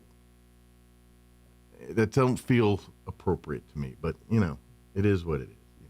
Not complaining. I'd much rather have this than tundra weather and Goliath like we had how long was Goliath? That was about 7-8 years ago now. I don't know, however long that was. We don't have to bring that back. All right, it is, let me get back to my other screen here. It is 24 minutes after 8. We're going to take a quick commercial break, and then Larry Martin will join us here from the Midday Lions. Don't go away. You're listening to Mornings with Mike Winters. We have new dining furniture that will make you a hosting hero. This is Melanie from Glenn's Furniture. Take a break from overpriced stores. Our top-notch tables come in dining and counter heights and feature 6 to 10 chairs with styles that are sure to impress your guests. Pair your table with luxurious buffets and servers to enhance the classic dining experience. All our tables are ready for immediate delivery, so buy from Glenn's today and dine on it tonight. Come see us on the corner of Union and Alameda, where delivery is free since 1953. It doesn't matter if you've been naughty or nice. Everyone gets our very best price during the year-end sales event at Roswell Ford. It's the final days to trade up for less during the year-end sales event at Roswell Ford. Last chance for 0, 0, 0. That's 0% financing for 60 months, 0 down payments, and 0 payments till March 2026. Plus, if you're making payments on your current vehicle and want out early, Roswell Ford will do whatever it takes to help you escape from your trade, even if you owe thousands more than it's worth, regardless of make, miles, or condition. Worried that your credit is on the naughty list? Roswell Ford has partnered with more aggressive lenders who will push to approve your credit, even if it's less than perfect. All roads lead to huge American-made savings, 0 down, 0 APR, and 0 payments till March 2026. Get on board at Roswell Ford, 821 North Main Street in beautiful Roswell. Call 575-623-3673 or online at roswellford.com. Interest accrues from date of sale. 0 APR is 1667 per thousand financed on 2025 F-150s. Subject to lender approval. Offers not combined on select vehicles. Start the year strong with a home that's comfortable, efficient, and easy on your energy bills. The Right Fit membership program. For as little as $15 per month or $199 a year, you can rest assured knowing your unit is ready with biannual HVAC maintenance, as well as reduced dispatch fees, even in the middle of the night. Plus, a 15% discount on all services provided by Fulkerson, as well as preferred scheduling. Be ready for the seasons ahead. Become a Right Fit member with Fulkerson today. Call 575-319-9984 to find out more. Fulkerson Plumbing and Heating, proudly serving Roswell and surrounding areas. At Carabelli Dental, we believe your smile deserves the very best. From the moment you walk in, our team provides unmatched customer service and a dental experience like no other. Hi, I'm Dr. Sarah Usher at Carabelli Dental. Whether it's a routine visit or you need advanced care, we make sure you feel comfortable, cared for, and confident in your smile. Discover the difference at Carabelli Dental, where your comfort and your smile come first. Come see the team at Carabelli Dental at the corner of 9th and Main, or call 575-622-4455. Sure, you can inspect your own roof, get out that rickety ladder, prowl around up there and try to spot the problem until... Or you can call the experts at Do Right Roofing. Do Right Roofing has quality products for any type of roof. They can even install seamless gutters. Do Right Roofing will inspect your roof and give you a free estimate fast. Keep your feet on the ground. Call Do Right Roofing today.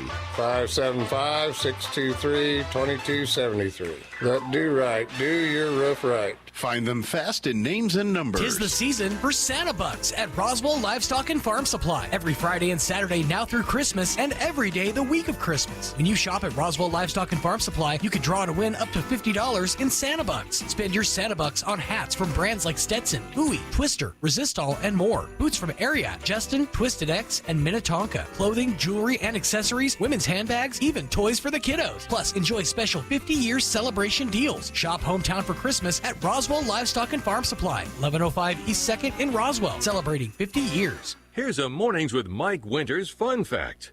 China has more English speakers than the United States. They have more Chinese speakers, too. Here's Mike Winters. And good morning. It is 28 minutes after 8 o'clock, and joining us in studio this morning, back from the Midday Lines, Larry Martin back with us. Good morning, Larry. Well, good morning, Mike. How's your world going this morning? Well, pretty good. It's a little chilly, but I can handle freezing. Well, just wait. It'll change. By lunchtime today, you're going to be probably wearing a lighter, or at least a light coat or a T-shirt or something. That's right. And start whipping this coat off. Yeah. But good news. If you have not heard, you've got one weekend left to be a part of the annual tradition that the Midday Lions do every year. They do their annual Christmas carriage rides out to see the Christmas lights out at the pecan orchard out there, and they've been doing this for years. And weekend one is under the belt. They did that last weekend, last Friday, Saturday. But if you missed it or just hearing about this, you do have this Friday, Saturday, and Sunday to come on out and enjoy the Christmas lights and all that good stuff. So, well, we're waiting for more people. We had a good weekend. Good deal.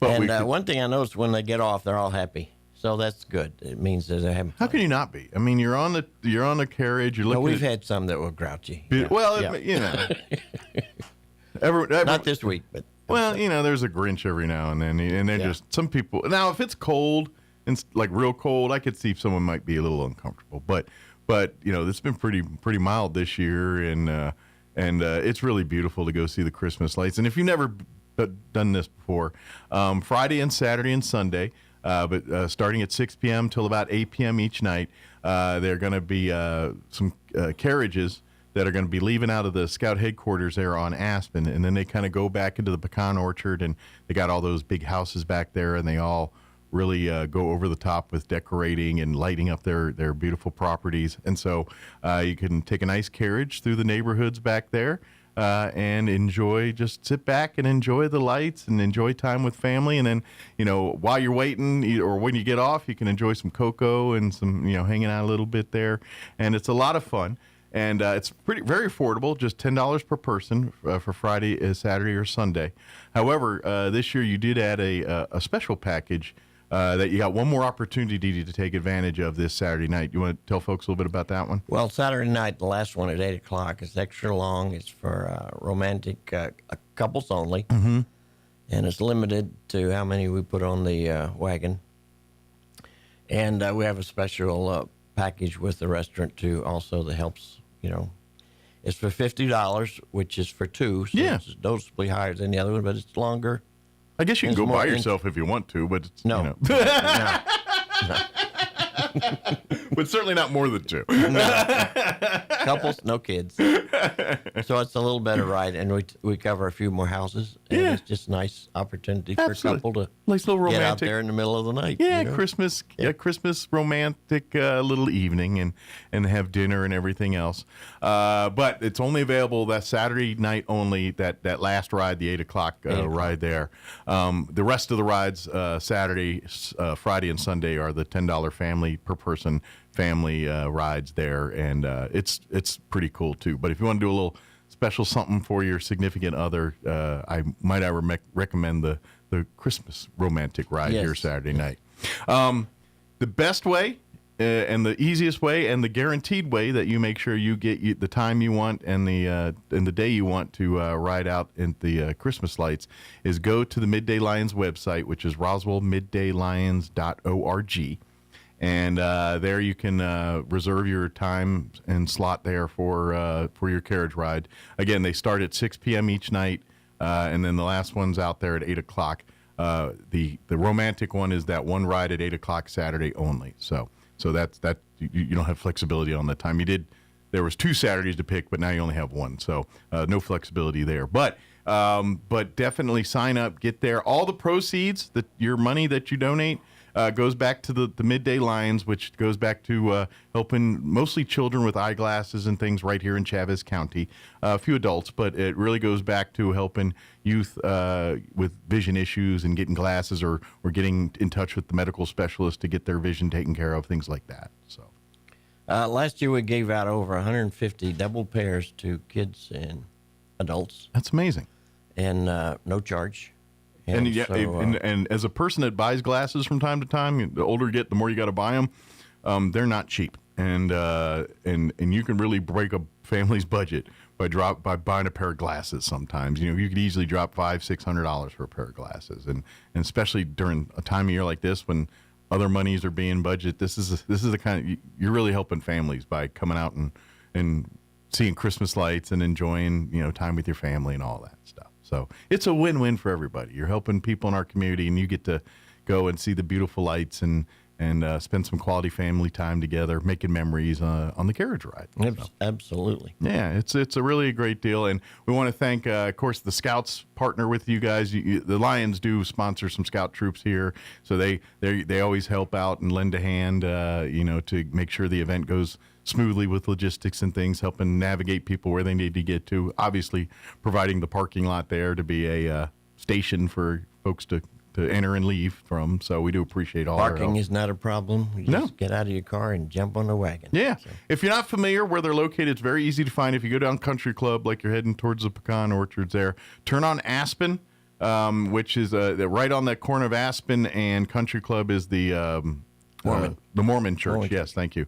The church right there. You turn there at Aspen, and you literally go, I don't know, 300, 400, 500 feet, and there you'll see it on your right. Can't miss it. It's well lit. Yeah, it's well lit. You can't miss it. And that's where they're going to be starting for the carriage rides. But go to RoswellMiddayLions.org to reserve your space. Get it done today. We want to make, like they will do, if you just show up, if there's available space, they'll try to get you on there, but there's no guarantee.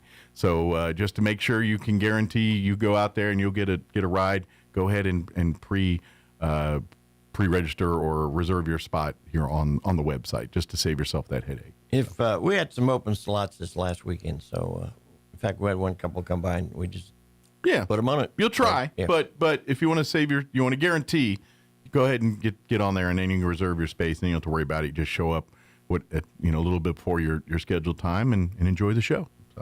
Good deal. But one more weekend of that, and you guys have been doing this for, 15, 16? We were talking about this the other day. At least 12 years since I've been there. So it's been going on. Unfortunately, the horses have passed. So yes, we started here. with a pair of horses, which was really nice. The kids loved them. Yeah.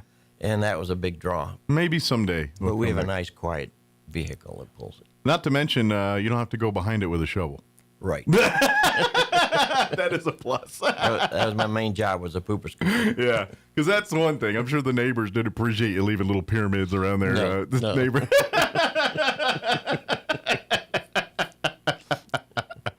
But it sure is a lot of fun, and it's just a great family outing. And what I love about it, it's the better way to see Christmas lights. Because if you're in the car, sometimes you got to go fast. Sometimes you don't get. Now it's going to be the stay steady with the, slow. You get to enjoy it a little bit. It's and you don't have to drive. Someone usually has to drive, so they don't get to see the full experience because you got to, be safe and all that. And so, now the full family gets to sit back and just kick back in the carriage and enjoy the lights. And so, if it's a family tradition already, we loved it. We come on out this weekend. If you have never been, make this your first time, and hopefully a new family tradition for you to come out and it's by far, to me, the best way to see the Christmas lights, where the whole family gets to do it. No one has to drive. You don't have to, worry about traffic and all that stuff. All you got to do is sit in the carriage, kick back, and enjoy. So I tell most of the passengers that these homes are at least $500,000 up. Yeah, these are the high-end, really nice houses. Neighborhood there. Yeah, get your dreams up. Oh yeah, that's the other thing. You can when you're busy enjoying the lights, you're like, someday we can have that. Someday. or compare and contrast. Ooh, I'd do that, but instead of this, I'd put this here or do that. I know how couples talk. It's like, that looks good, but I'd put the veranda over here or whatever. Yeah. yeah. Where do I put the pool? That's right. My hot tub would definitely be on that side. So, but yeah, it's there is a bit sense of come and dream your dream homes too while you're out there too. But it is a lot of fun, and it's just a great family memory making. That's when we think about Christmas and this time of year and the reasons why we celebrate Christmas, and really the big thing that I think most people take away was that the family memories, the time you get to spend with your family, especially when they're younger and parents, and you get to create these memories, and 20 years later you get to give your kids a hard time about it when they're adults, all that kind of stuff. This is that time of year to do all that. So let the Midday Lions and their carriage rides be a part of that, because it is a lot of fun. Just good stuff here too. Now after Christmas, we can turn your attention to our other organization that Larry is very much a part of, the Roswell Literacy Council, which they do great work helping people here in our community with the ability to read. People can walk there if you're any form of illiteracy, you walk in there and need help reading, walk through those doors. There's someone there to help you. But on top of that, they also help folks English as a second language, U.S. citizenship, GEDs, that type of stuff. Anytime they can, anything to help advance people through education, the Literacy Council really provides that platform to help them do that. And they do it free of charge for folks and all that. You know, it doesn't cost any of their clients one dime. They're always looking for volunteers, but it does cost money for all this stuff to happen. And one of the big fundraisers that the Literacy Council does is their, we're going to say, we say annual, but I'd say a couple times a year now if we want to do this, is their Knowledge Bowl. And this year you guys are going to do, you're going to do it here in February, right around 22nd. Yeah, right, shortly after Super Bowl and all that stuff. That's George's birthday, isn't it? Is it? Is that George Washington's birthday? It's either George or Lincoln's. Because and I know and then they usually split the difference for President's Day, right? And kinda, like around the 16th, and they split the difference. Yeah. But yeah, well, I mean, because Valentine, I mean, it's kind of a light month for holidays. So you get the President's Day, which they basically take George and Lincoln's and combine that together, and then Valentine's Day, which is not a real holiday. I don't care what anybody says. That's trumped up by the card industry and the candy industry. It works. It does work. It works because they know because guys got to participate. Because if you don't, you're a heathen. Well, we're asking anyone. I shouldn't say just anyone, but that's what we really mean. Mm-hmm. We have teams of 5 that you form, and you compete with other teams of 5 over not just trivia, but important information that you really should know. Yeah. And we have a trivia team that runs it, and they're very good at it. Yep. It's a lot of fun. And last year, for instance, the NIMI team won the high school tournament or trophy. And we want to get all the high schools to at least send a team. I don't care if it's your football team. We want more youth teams competing here. Yeah. Or Roswell, dancers. Who knows? Yeah, just I would like I said last time we were talking about it. I think this is time for people to crush stereotypes. I think some of the athletic teams should put a team in there and say that, hey, us jocks aren't dumb. We know some things too. It's kind of because you always think of like, oh yeah, youth club, and then, get them youth clubs, get the history club, get the debate team or whoever. You think of these and like, no, let's get the soccer guys, let's get the volleyball players, let's get the football players in there. I'd like to see each lawyer firm in town send a team. That would be good. Yeah. Yeah. How many lawyers are in town? So I think Larry needs a lawyer, and he's going to test y'all to see which one. He's like, I need some legal work, and can y'all enter my trivia contest and see which one's the smartest? But yeah, I would love in nonprofit groups if you've got Altruisans or Lions or whoever. If you want to put a team together, that would be great. But yes, we would love some more youth groups and maybe some scout troops or, like I said, some school groups or church groups. Any of those things, we'd love to see more teams compete, especially on the youth side here. It's a lot of fun. You guys do a great job of making it a fun event. They usually put out a great thing of snacks and just a lot of camaraderie, and it's just a fun afternoon. And again, all the proceeds from the event go back to pay for Literacy Council to help folks, become literate, get their diplomas, get their citizenship. This is what this all goes to. So come and play, and it's based on past history, it really is. I would recommend when you plot and plan your teams, kind of use your 5 as your areas. Like if you've got a sports knowledge person in there, or a history person, or a geography person, or math or science type person. Yeah, the questions go from all over. Yeah, it's kind of everything from pop culture to geography to history to science and math, a little bit of everything. Yeah, if you think you're really smart, you probably don't know half of them.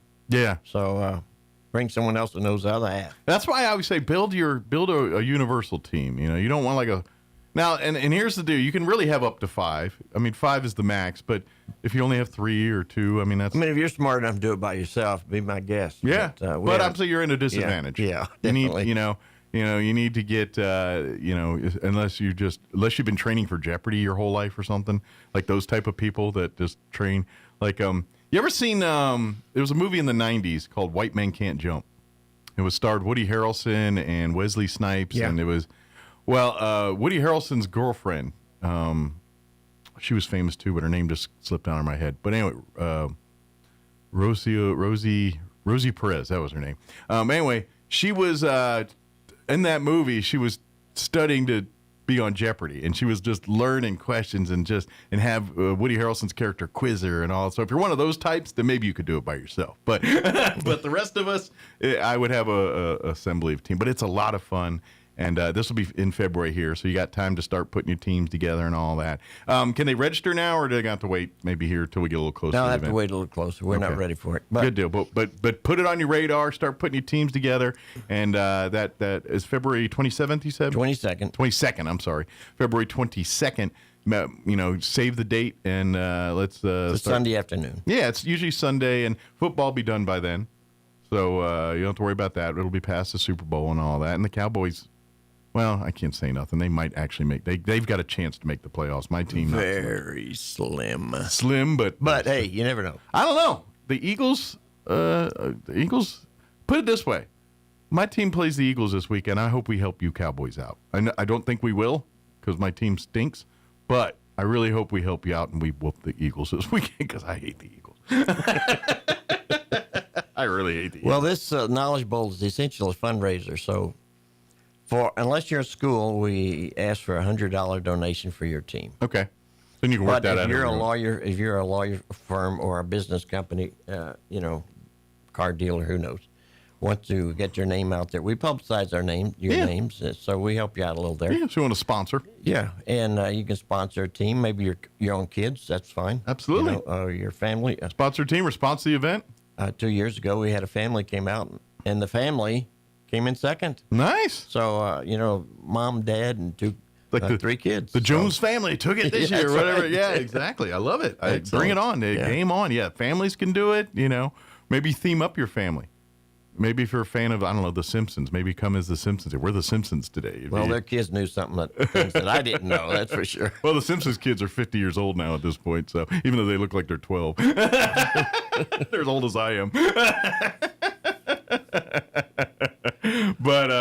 But yeah, have fun with this. That's what we want to do. We want to have fun. We want to, make it a tradition for everybody. Come out. Are you guys going to do one in the fall too, or kind of? I don't know. I really doubt it. Usually this is a 1 year. Yeah, I was just wondering if maybe we're going to. Hey, let's do a spring edition and a fall edition. Well, it was supposed, the bowl. It comes after Super Bowl. After the Super Bowl. Yeah. So we're out of the way, and we picked that date because there's nothing else happening that we know of. Yeah. So we're not fighting an all-star game or something. Gotcha. So. Yeah. It's kind of as far as sports go, it's kind of a dead time there where football ends, and basketball and hockey are starting to get a little heated with playoffs, but they play every night, so it doesn't matter because they're trying to fight for playoffs at that point. So. But yeah, other than that, it's a pretty quiet time. But Knowledge Bowl is a lot of fun, and make this year's if you haven't done it, or I guess it'd be next year technically 26. But make this next one here your first one if you haven't done it before, and come be a part. Start talking with your friends and or your organizations now. I know, especially if you have you probably got at least 1 or 2 meetings between now and in the Knowledge Bowl here. You have your board meetings and see, hey, maybe we can put together a team to participate. Or if you're a business, hey, we publicize you. Yeah. So it's not just a gimme. Yeah, we'd love to see. Who knows? Let's do it. Get the banks. Each bank have a team representing. Each of the car dealerships have a team representing, and let's just have some fun. Problem is, you might be embarrassed, but we won't publicize that part. Everyone will have at least put it this way. We'll say, all right, everyone's going to start with 100 points. That way, so no one says they have 0. We had 100 points. We didn't win, but we got 100 points. All right. It's interesting when the trivia master asks a question and you can hear dead silence because nobody knows the answer, and then the other question may come up where maybe 1 or 2 guys know it. Right. And that table celebrates. So. It's like, ooh, I know. Yeah. And then you try fun. Imagine that there is a bit of a little bit of that, because yes, you want to know the answers, but I imagine there's a bit of that back and forth on like, oh, do they know? Look, by the reactions. So I imagine there is a little bit of hiding your light under a basket a little bit. It's like, oh, I know, but I don't want to let them know I know, so I'm going to play it cool. You know what I mean? Very good. But this weekend, Friday, Saturday, and Sunday, the Midday Lions, one more opportunity to enjoy the Christmas lights with the carriage ride. RoswellMiddayLions.org is the website to reserve your spot for this Friday, Saturday, or Sunday between 6, that last one at 8. If you want the romantic carriage ride Saturday night at 8 p.m.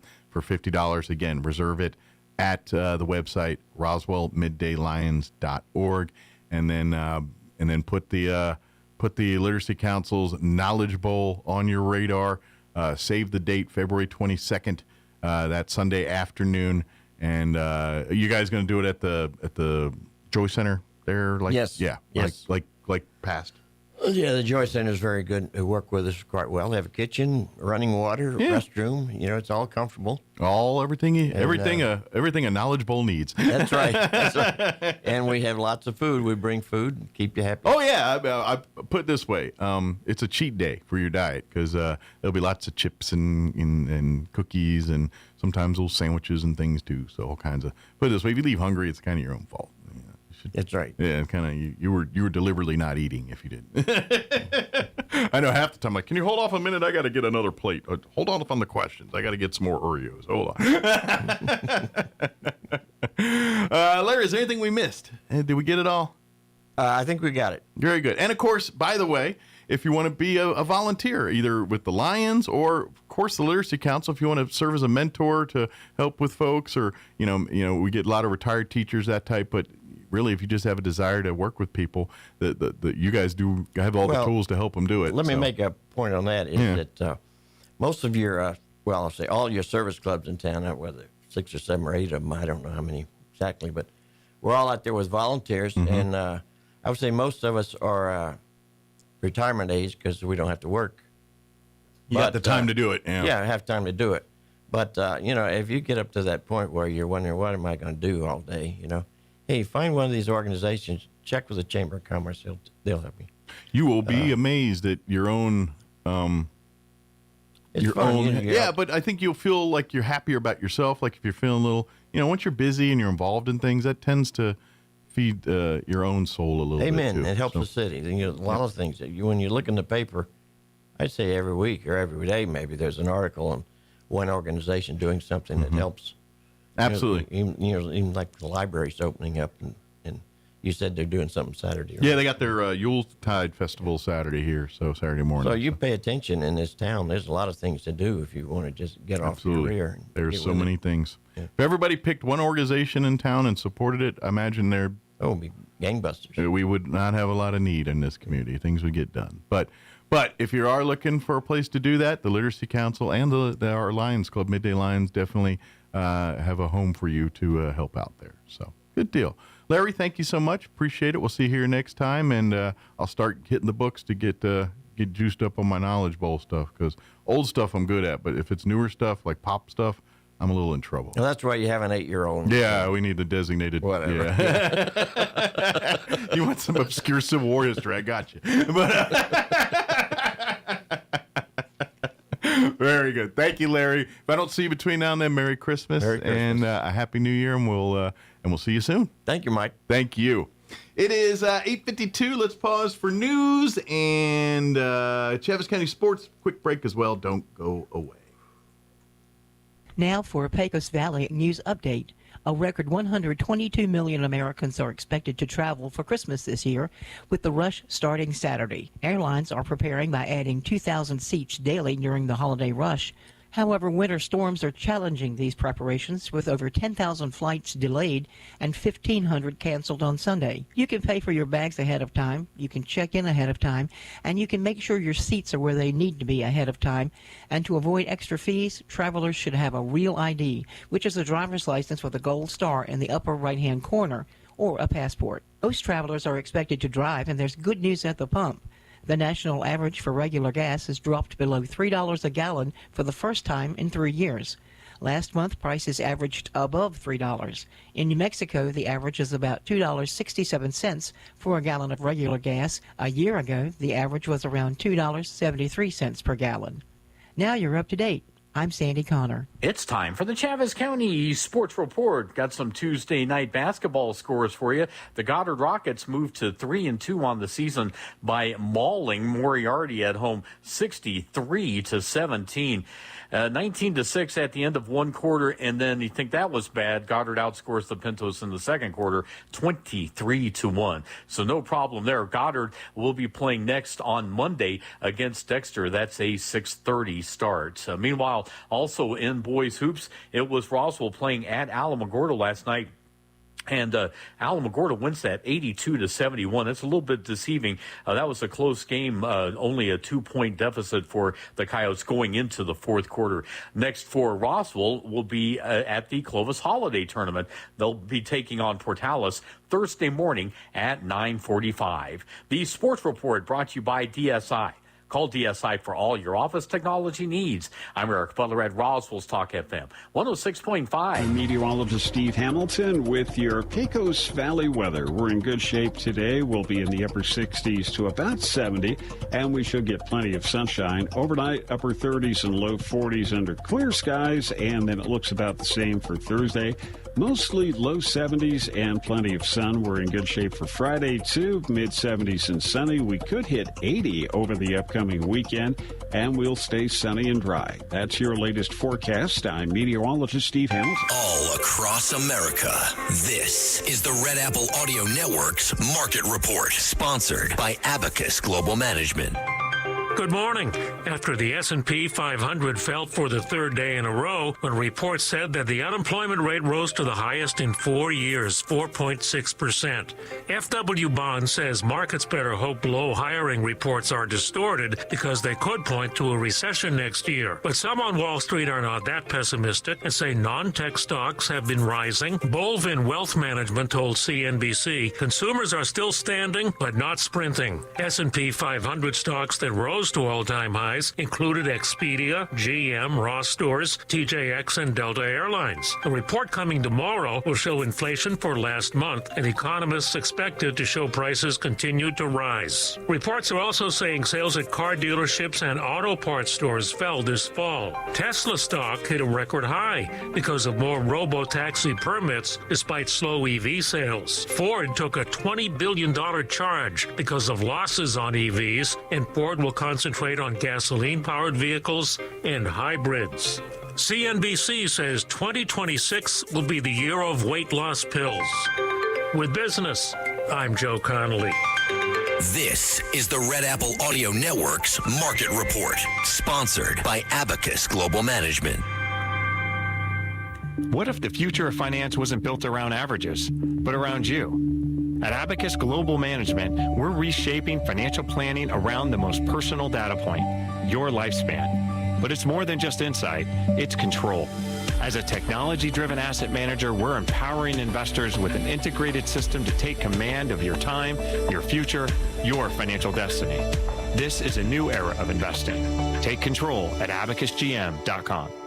At Ocotillo Family Practice, Pediatrics, and OMED Spa, our team is here for you. Nancy Walker, Fallon Moody, and Tialana Watts are family nurse practitioners offering expert care in family practice, pediatrics, women's health, and aesthetics. Nancy also provides advanced hormone therapy for men and women, including hormone pellet implants that help patients feel their best. Plus, meet Brittany Harrell, our skilled nurse injector, offering a full range of aesthetic procedures to help you look and feel confident. Same-day and walk-in patients are always welcome. Visit Ocotillo Family Practice, Pediatrics, and OMED Spa at 607 West Country Club Road in Roswell. Your family, your health, your beauty, all in one place. Innovation, service, integrity, and knowledge. J.S. Ward & Son Insurance Agency. Auto and home, life and health, personal and commercial. Bonds too, since 1925, we have the coverage for you. Innovation, service, integrity, and knowledge. J.S. Ward & Son Insurance Agency. Happy Honda Days are here. A great new ride and just in time for the best deal of the year. Get 4.99% APR for 60 months on 2025 Honda Pilot EXL, 3.99% for 60 months on 2026 CR-V Sport Hybrid, or 2.99% for 60 months on 2025 Honda Accord Hybrid EXL. Plus, own a 2026 Honda Civic Hybrid Sport Hatchback in as little as 48 months at 4.49%. Happy Honda Days on now at Roswell Honda, 2177 West Here's 2nd. Mornings with Mike Winters fun fact. Did you know you share your birthday with at least 9 million other people in the world? Your birthday isn't feeling so special now, is it? Here's Mike Winters. And good morning. It is closing in on 8:59. Stay tuned next hour here about 9:15. We're going to replay our interview we had earlier this week with Don Weld from wearing his Alzheimer's Association hat. Just kind of recapping their Walk to End Alzheimer's, talking a little bit about resources and everything the Alzheimer's Association has for folks. And so we had a great conversation with him. By the way, I just learned, thanks to Facebook, that Don Weld is celebrating a birthday today. So if you happen to be out and about and you happen to run into Don, wish him a happy birthday. So, yeah, I was just on my thing and opened up my Facebook and notification go, today's Don Weld's birthday. I said, oh. So, happy birthday, Don. You'll get to hear him next hour as we play our interview we had with him talking about the Alzheimer's. So, that's coming up next hour. Town Hall News up next. Don't go away. Your home for Sean Hannity in Roswell. 106.5 Roswell's Talk FM, KEND, Roswell, New Mexico. This hour from Town Hall, I'm Rich Thomason. Former Justice Department Special Counsel Trump prosecutor Jack Smith being deposed today by House Republicans behind closed doors. The House Judiciary Committee subpoenaed Smith to provide testimony as well as documents. He had offered to testify in public, an offer the Republicans declined. President Trump continues to tighten the screws on Venezuelan dictator Nicolas Maduro. President Trump says he's ordering a blockade of all sanctioned oil tankers into Venezuela. The move comes after U.S. forces last week seized an oil tanker off Venezuela's coast. In a social media post, Trump alleges the government of Nicolas Maduro is using oil to fund drug trafficking and other crimes. Saying Venezuela is completely surrounded by the largest armada ever assembled in the history of South America, Trump vowed it will only get bigger until the country gives the U.S. oil, land, and assets he maintains they previously stole from us. Venezuela's government has accused Trump of violating international law, free trade, and the principle of free navigation with what it calls a reckless and grave threat. Ben Thomas, Washington. At a White House Hanukkah reception, the president referred to the horror of the Bondi Beach massacre, offering condolences to the Australian people. And especially all those affected by the horrific and anti-Semitic terrorist attack, and that's exactly what it is, anti-Semitic, that took place on a Hanukkah celebration in Sydney. What a terrible thing. Some of the 15 people who died in the attack have now been laid to rest. 4 days later, and police continue the hunt for the Brown University gunman, the public being urged to take a look at the latest, clearer images of that suspect. On Wall Street, the Dow down 89 points, NASDAQ off 252. More on these stories, townhall.com. Everybody wants cheap airfare, but where do you find it? You call low-cost airlines. Their prices are direct from the airlines, and they're so low you can't find these fares published anywhere. Everybody wants cheap airfare, but where do you find it? You call low-cost airlines. Their prices are direct from the airlines, and they're so low you can't find these fares published anywhere. They specialize in cheap flights, discount hotel rooms, cheap car rental rates, and great package deals anywhere around the world. Wherever you want to go, they can help you get there cheaply and with a best price guarantee. If you want the lowest prices on your airline tickets or other travel services, call now. That's right, call. That's the only way to get these rates. Experts are standing by 24/7 to get you the cheapest airfare and hotel rates available. So don't wait. Call right now for the lowest travel prices anywhere and for great last-minute travel deals too. Call 866-755-5300. That's 866-755-5300. Again, that's 866-755-5300. Call us right now. The U.S. refugee program has been raided by immigration and law enforcement officers, and 7 Kenyan nationals have been arrested for working there illegally. The centre was processing applications by white South Africans under the Trump administration's new program, giving them priority for refugee status in the U.S. The raid's bound to increase tensions between the two countries. Donald Trump has been especially critical of the South African government since he returned to office, claiming the country is violently persecuting its white Afrikaner minority and also pursuing an anti-American foreign policy. I'm Charles de Ledesma. Employees of the Louvre in Paris have voted to extend a strike. It's disrupted operations at the world's most visited museum. News and analysis, townhall.com. Well, it's a real head-scratcher, leaving one to wonder why people do some of the terrible things they do. A woman has been arrested for allegedly pushing razor blades into loaves of bread at 2 Walmart stores in Biloxi, Mississippi. The 33-year-old woman now facing charges of attempted mayhem. Customers reported finding razor blades in several loaves December 5th and 8th. Walmart has removed and inspected affected products and is fully cooperating with law enforcement. Fortunately, no one was injured. Jason Walker reporting. The head of the Federal Aviation Administration says he'll not forget the 67 people who died when an airliner collided with an Army helicopter over Washington, D.C. back in January. Brian Bedford vows not to allow operations in the airspace over the Capitol to revert back to the way they were before the crash. More on these stories, townhall.com.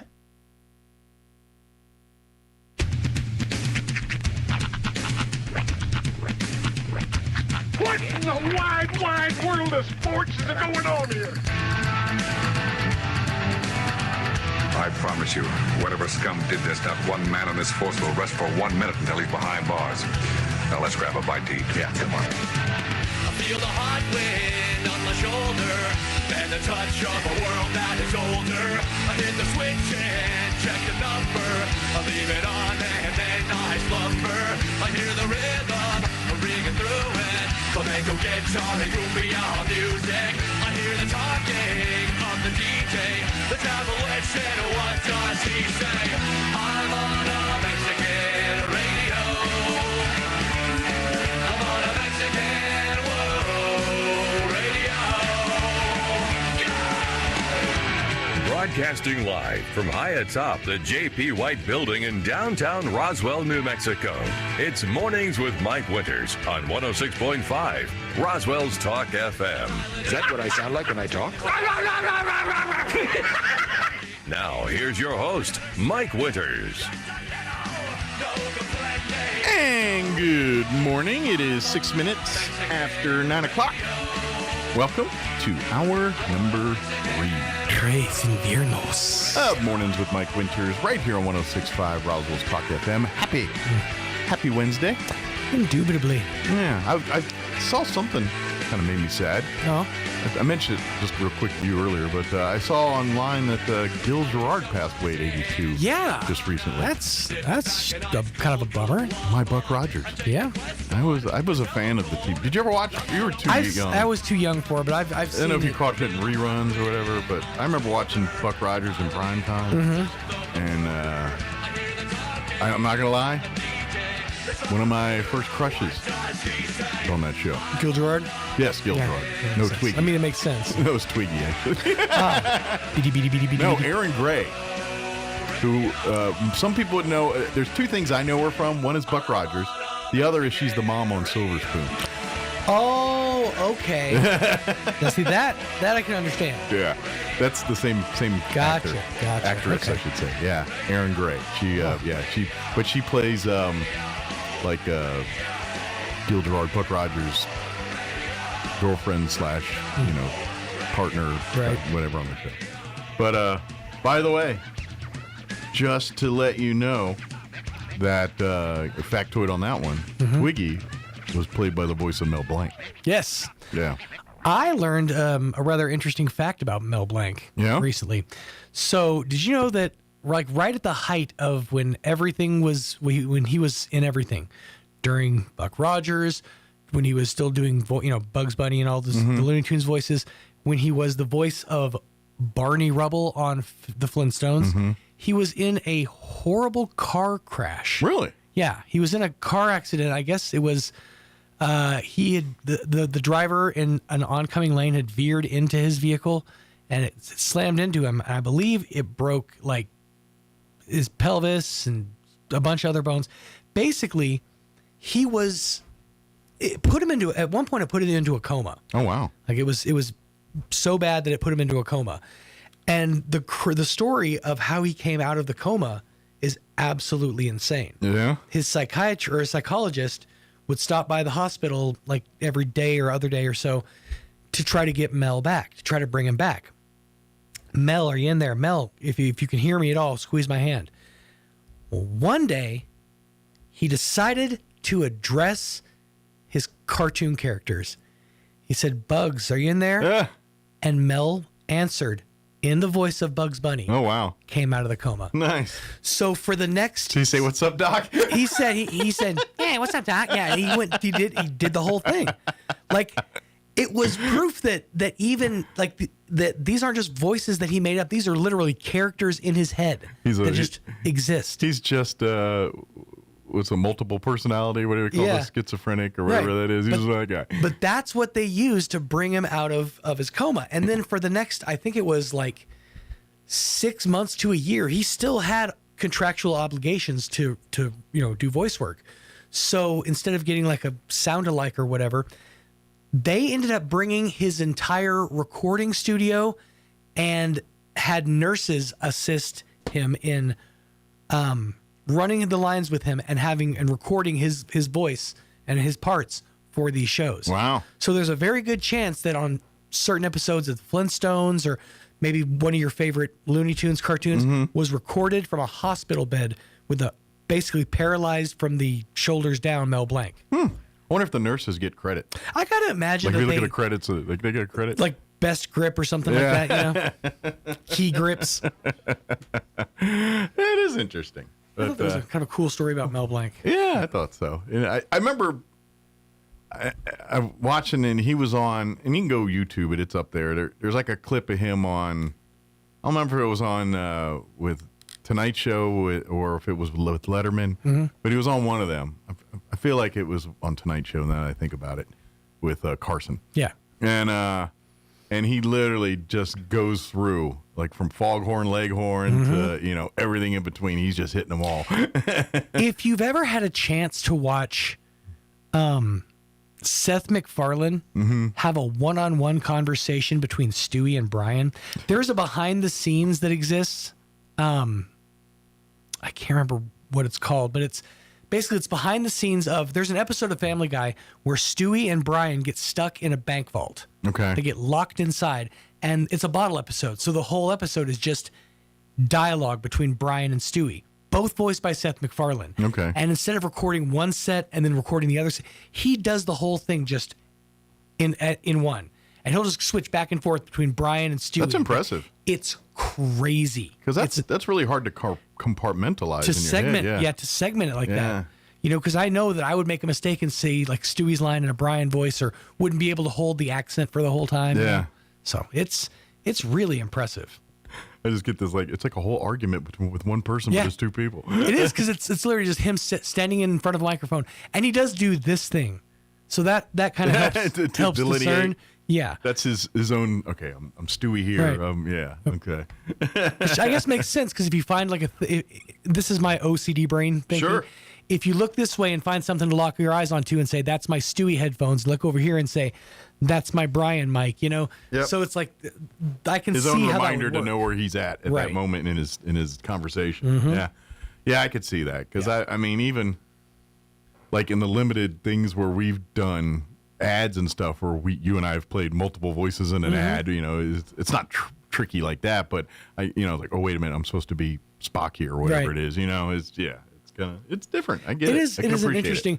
The other one too is, and this is more readily available, but if you have ever seen the way that Seth MacFarlane does Ted, it's pretty funny. Is it? He's standing just off set, like you got Mark Wahlberg doing his thing, interacting with really nothing, and Seth MacFarlane offset, like in real time, interacting with the Mark Wahlberg character, doing the this, Ted lines in this gigantic like grid suit. That's like, and he's wearing like a black T-shirt and jeans, but it's like a grid suit with these balls all over it, and so they're basically animating the Ted in real time to correspond based with off Seth's movement. Yeah. Okay. It's so he's basically like Gollum. Kind of, yeah. In the Lord of the Rings. Yeah, kind of how Andy Serkis did that whole thing. Yeah. Yeah. Okay. It's very fun to watch. Interesting. I never thought that. I thought they just literally CGI'd a bear and had him walk around with him and all that. No, because they wanted it. Seth wanted it to be like he had a vision for the character of Ted. And he knows like the motions, the mannerisms and stuff, and so yeah, like when you see Ted struggle to climb up and hop up on a big couch. Or on a couch that's big to him, they actually had like a setup, like a couch back here, to where he had to kind of climb up and get onto the thing and sit down on it. Basically, it's, by the way, kids, Ted is basically Teddy Ruxpin. Yeah. That's basically, if you want to know the inspiration, go back and look up Teddy Ruxpin.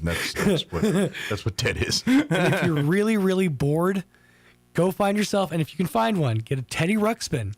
And then go get the Beastie Boys album License to Ill. And stick it in Teddy? It's so much fun. If you've never seen Teddy Ruxpin do Brass Monkey, you haven't lived. I think they're kind of expensive if you find one now. Nowadays, yeah. Yeah, I think you got to go like the eBay or collector's market to find one. I think they still make it, but it's like a digital version. Well, that's no fun. I know. That's like a modernized Teddy Ruxpin. What's the point of that? I want the old school, put the tape in and yeah. You download the Beastie Boys album License to Ill, upload it into your Teddy Ruxpin. Yeah, but Teddy was much like he had a year of like the Cabbage Patch Kids, where it was hard to get and everything else. It was after your time, I know. Yeah, but I remember and then there was knockoff versions, and the one knockoff that had a run that the stupid song is stuck into my head to this day. My Buddy. Remember My Buddy? My buddy and me like to climb a tree. My buddy and me, we're as happy as can be. My buddy. You remember the whole thing. Buddy. Yeah, it's a... Wherever I go, he goes, my buddy. That earworm is stuck in my head. Here's the thing. In my era, in my day and age, we didn't have the whole song. Because all you got was the My Buddy chorus. Yeah. You know why? Because... Kid, sister. Wherever I go, she goes, kid, sister. Yep. So that was My Buddy and Kid Sister. That was the evolution of the line. But to be honest, they're all Teddy Ruxpin. Now, the Teddy Ruxpin that I had, it was nightmare fuel because I never had one. For whatever reason, it would just go off in the middle of the night. Yeah, that's. I don't know if I didn't flip the off switch all the way off, but it would just start whatever tape was in it. Yeah. Would just start playing that tape and his mouth would start moving right in the middle of the night. That's Stephen King's inspiration right there. It's whoever wrote Five Nights at Freddy's inspiration. Yeah.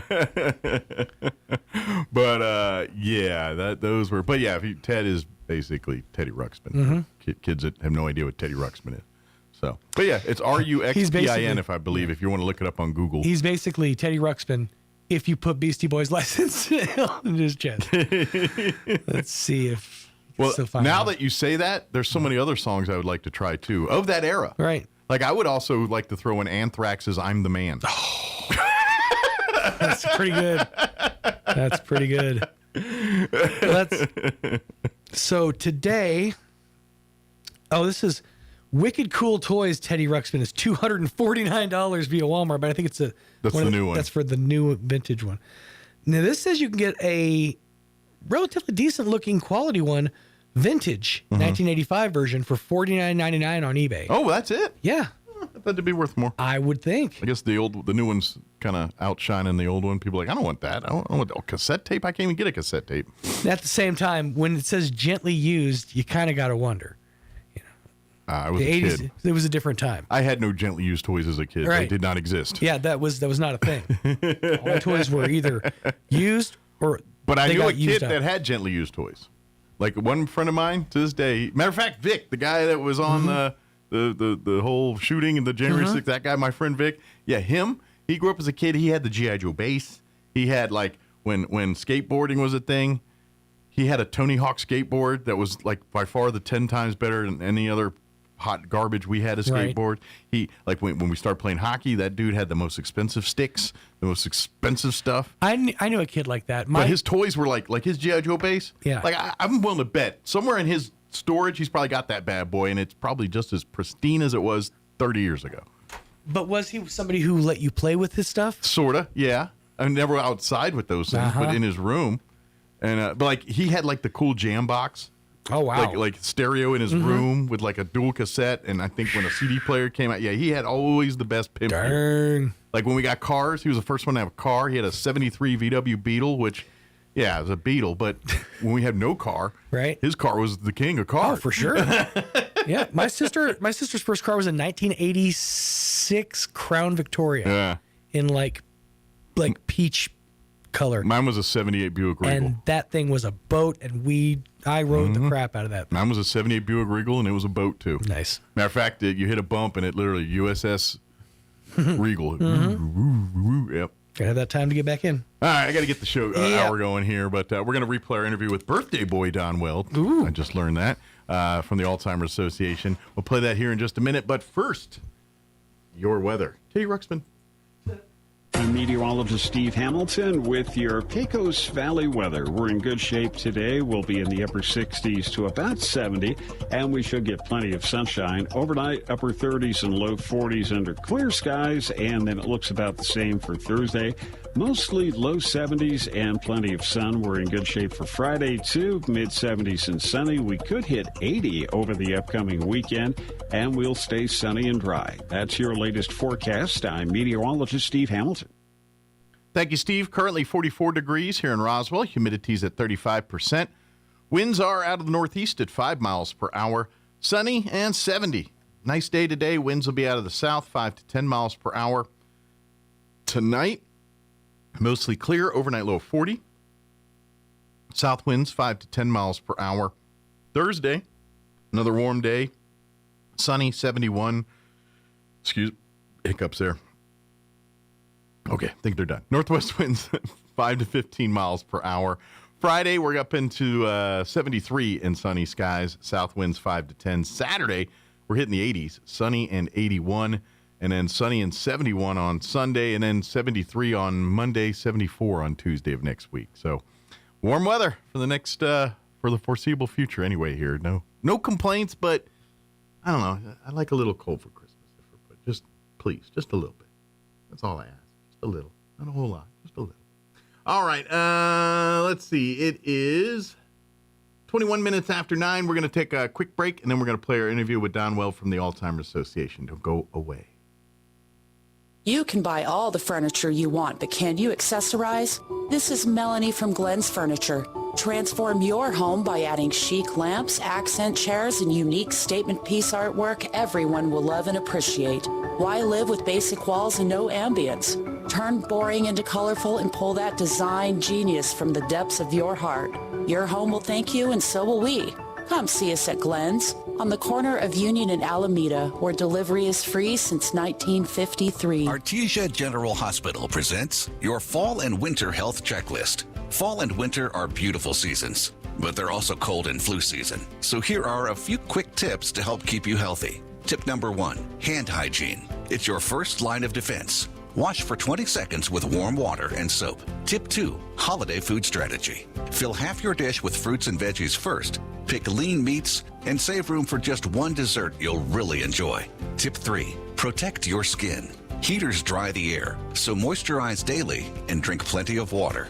Healthy choices now mean more energy and a happier winter.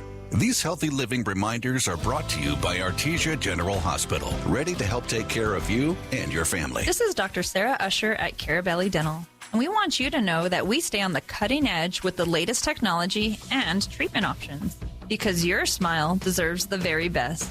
Our highly trained team is proud to offer sedation dentistry for every dental need, giving you a comfortable and stress-free experience every time. Discover advanced and modern dentistry personalized just for you, only here at Carabelli Dental. Come see the team at Carabelli Dental at the corner of 9th and Main, or call 575-622-4455. Hi, can I help you? I'm here to make hot your home.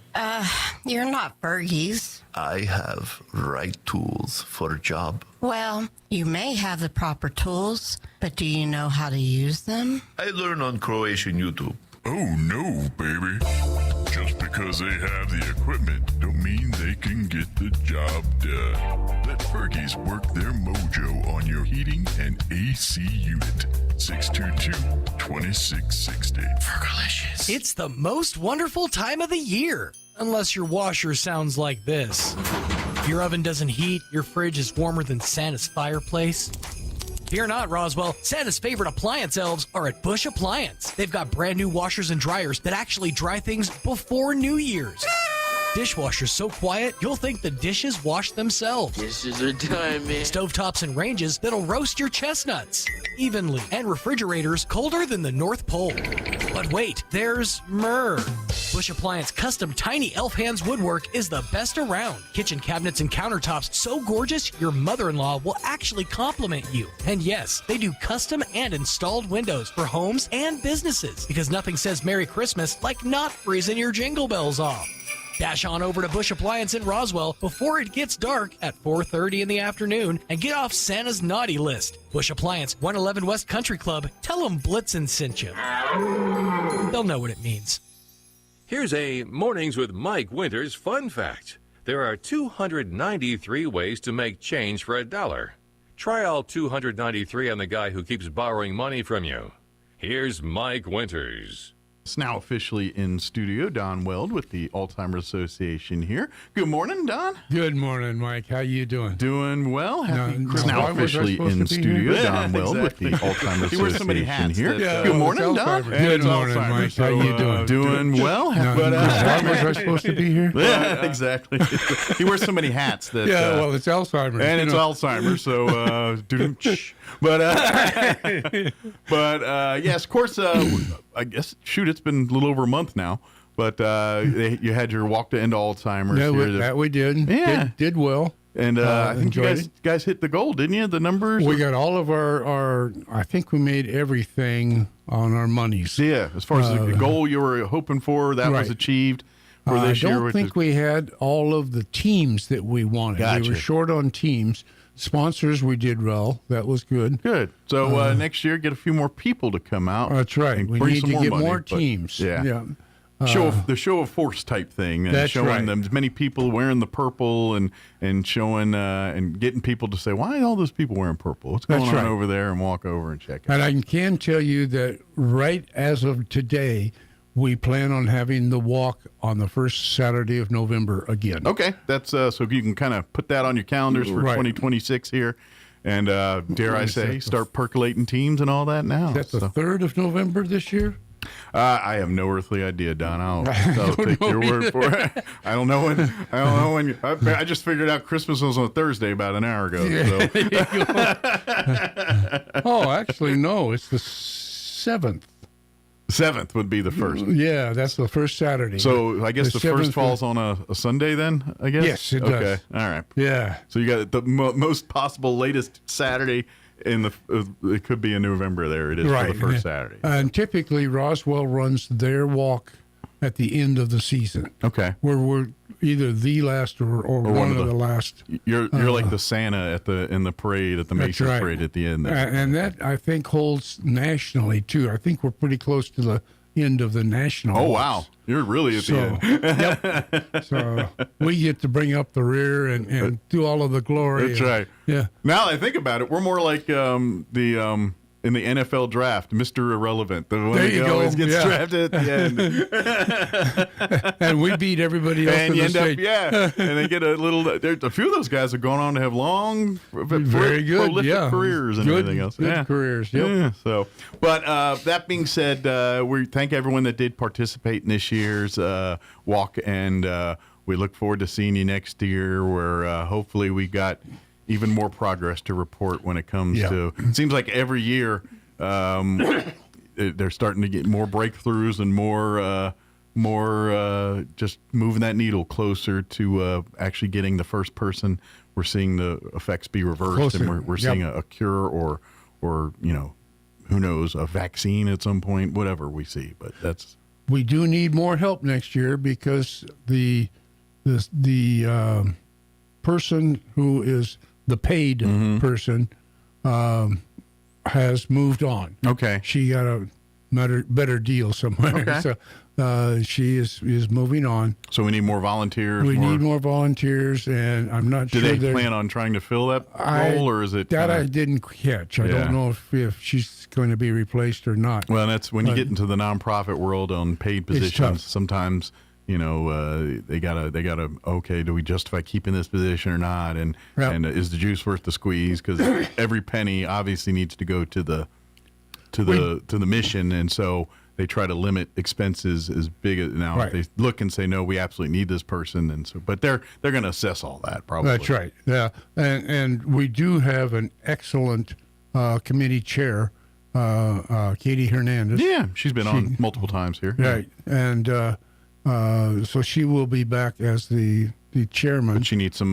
But able-bodied we assistance to help out. definitely need help. Yep. Good deal. To get things going. And please do not forget, we're talking about the fundraising side here, but the other whole side of the Alzheimer's Association is to provide support, information, resources for families that are dealing with Alzheimer's. Yep.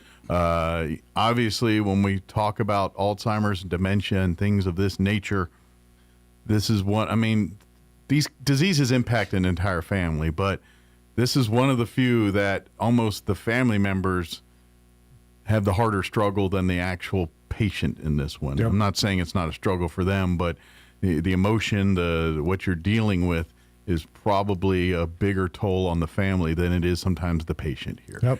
And so that's why it is so important that we offer support and resources and comfort and just understanding. Half the battle is, you get so wrapped up in that and you feel like you're kind of isolated in that world and don't realize that there's a lot of people there to help. A lot of people have walked in those shoes that can offer you guidance, support, both emotional, physical, and otherwise on this kind of stuff. Yeah, I spent 9 years taking care of my wife. And yeah, you know firsthand what folks are going through. I didn't know about the Alzheimer's organization at that time. So it was more or less I'm here to do it, and that's it. It's not I'm the only uncommon one. that this disease sucks down more than just the patient here. Yeah, the I had a family heart member. attack. Yeah, the mental health and physical health, absolutely. The stress wears you out. It does. It's so that's why, please, if your family is dealing with this kind of stuff, there are. And you've not already plugged in, plug in, please. ALZ.org. Just go online, ALZ.org. You can find all kinds of information, your local people, who to talk to, special help. The Alzheimer's organization still offers safety days for caregivers. Good deal. They will have somebody come in and take care of your person while you take a day off for yourself. Go pamper yourself, take care of your mental health, your physical needs, and things like that. Absolutely. And they'll help with other things too, getting the grocery shopping and. Yeah, if you're the caregiver, you need to have that outlet. You need to have because otherwise you can't be an effective caregiver if you can't take care of yourself. Yeah, you get too stressed and then you take it out on your loved one. It's really the airline speech, with the mask drop down, put yours on first before you put your child's on. It's the same ideology here. You got to take care of you before you can take care of others. Yep. So that's so important in this disease. And I get it because I know the mindset. I too do it in a certain way where you're like, if it's your loved one, it's like, I don't care about my needs. I need to make sure they're happy and mine be damned. But that's not true. Yeah, it is not true. It is not true. But I understand the mindset. Yep. And so you've got to overcome You that. love them so much that you want to be sure to take care of them. Yeah. Not to mention, depending on the forms of dementia, the things, you're going to see this loved one in a light that you're not used to seeing them sometimes. Unfortunately. And that can also present its whole nother emotions and things. And you've got to really understand that's not your loved one talking. That's the disease talking. What they're saying or what they're telling you is not true. It is not accurate. It is the disease perceiving and warping what's going on in their brain. That's right. That's all there is to it. It will drive the caregiver crazy. They'll get angry, they'll get upset. But, like Mike was just saying, It's not that person; it's the disease. Yep. And you have to be able, as a caregiver, to back off and say, "Oh, okay, I understand now." It is so hard to do because they're saying with the full emotion and the same thing, and they're saying something really hurtful, and it's like, man, this feels very real. Like, is this some deep seated? Maybe it was they were hiding before. No, it's not. They love you. They care for you. They think the world of you. This disease has got their brain not thinking and making rational decisions, and that's the nature of the beast here. So. Yeah, it is. It's tough. But again, that's why the Alzheimer's Association is here to support, to help you through that. That's why that you have the support groups and have the opportunities to say, let's talk with others that have walked in your shoes or that are walking in those shoes, and let's help each other and help our own mental health and help each other understand this a little bit better and what we're all going through. And that's also part of what the Alzheimer's Association does. So, and to go on with that too, to the Alzheimer's.org or ALZ.org. Go online. But if you need additional, you need somebody to talk to or want some more information, they can call me. I'll do what I can. I'm not a professional. I'm not trained in a lot of this stuff. You've walked in the shoes. I've walked the shoes, and maybe I can give you a little insight. Absolutely. And that's 575-495-3325. I don't mind taking those calls. The other one that would be a good one to call would be Katie Hernandez. And she's going to love me for giving me. She's also 575-317-8871. And she actually works as a nurse.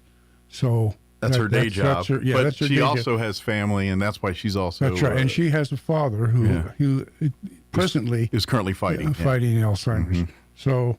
I'm sure the people you talk to, I guarantee they've all been touched by this, and this is why they're there. That's right. And this is what they want to do is help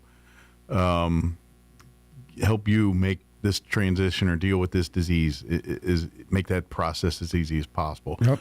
Unfortunately, they all end the same right now. We're working on That's why we have the walks. That's why we're doing the raising money. The great news is that someone that was diagnosed with Alzheimer's or dementia 10 years ago or 15 years ago or 5 years ago has got a much bleaker life or diagnosis than someone that, say, was diagnosed in the last year or two.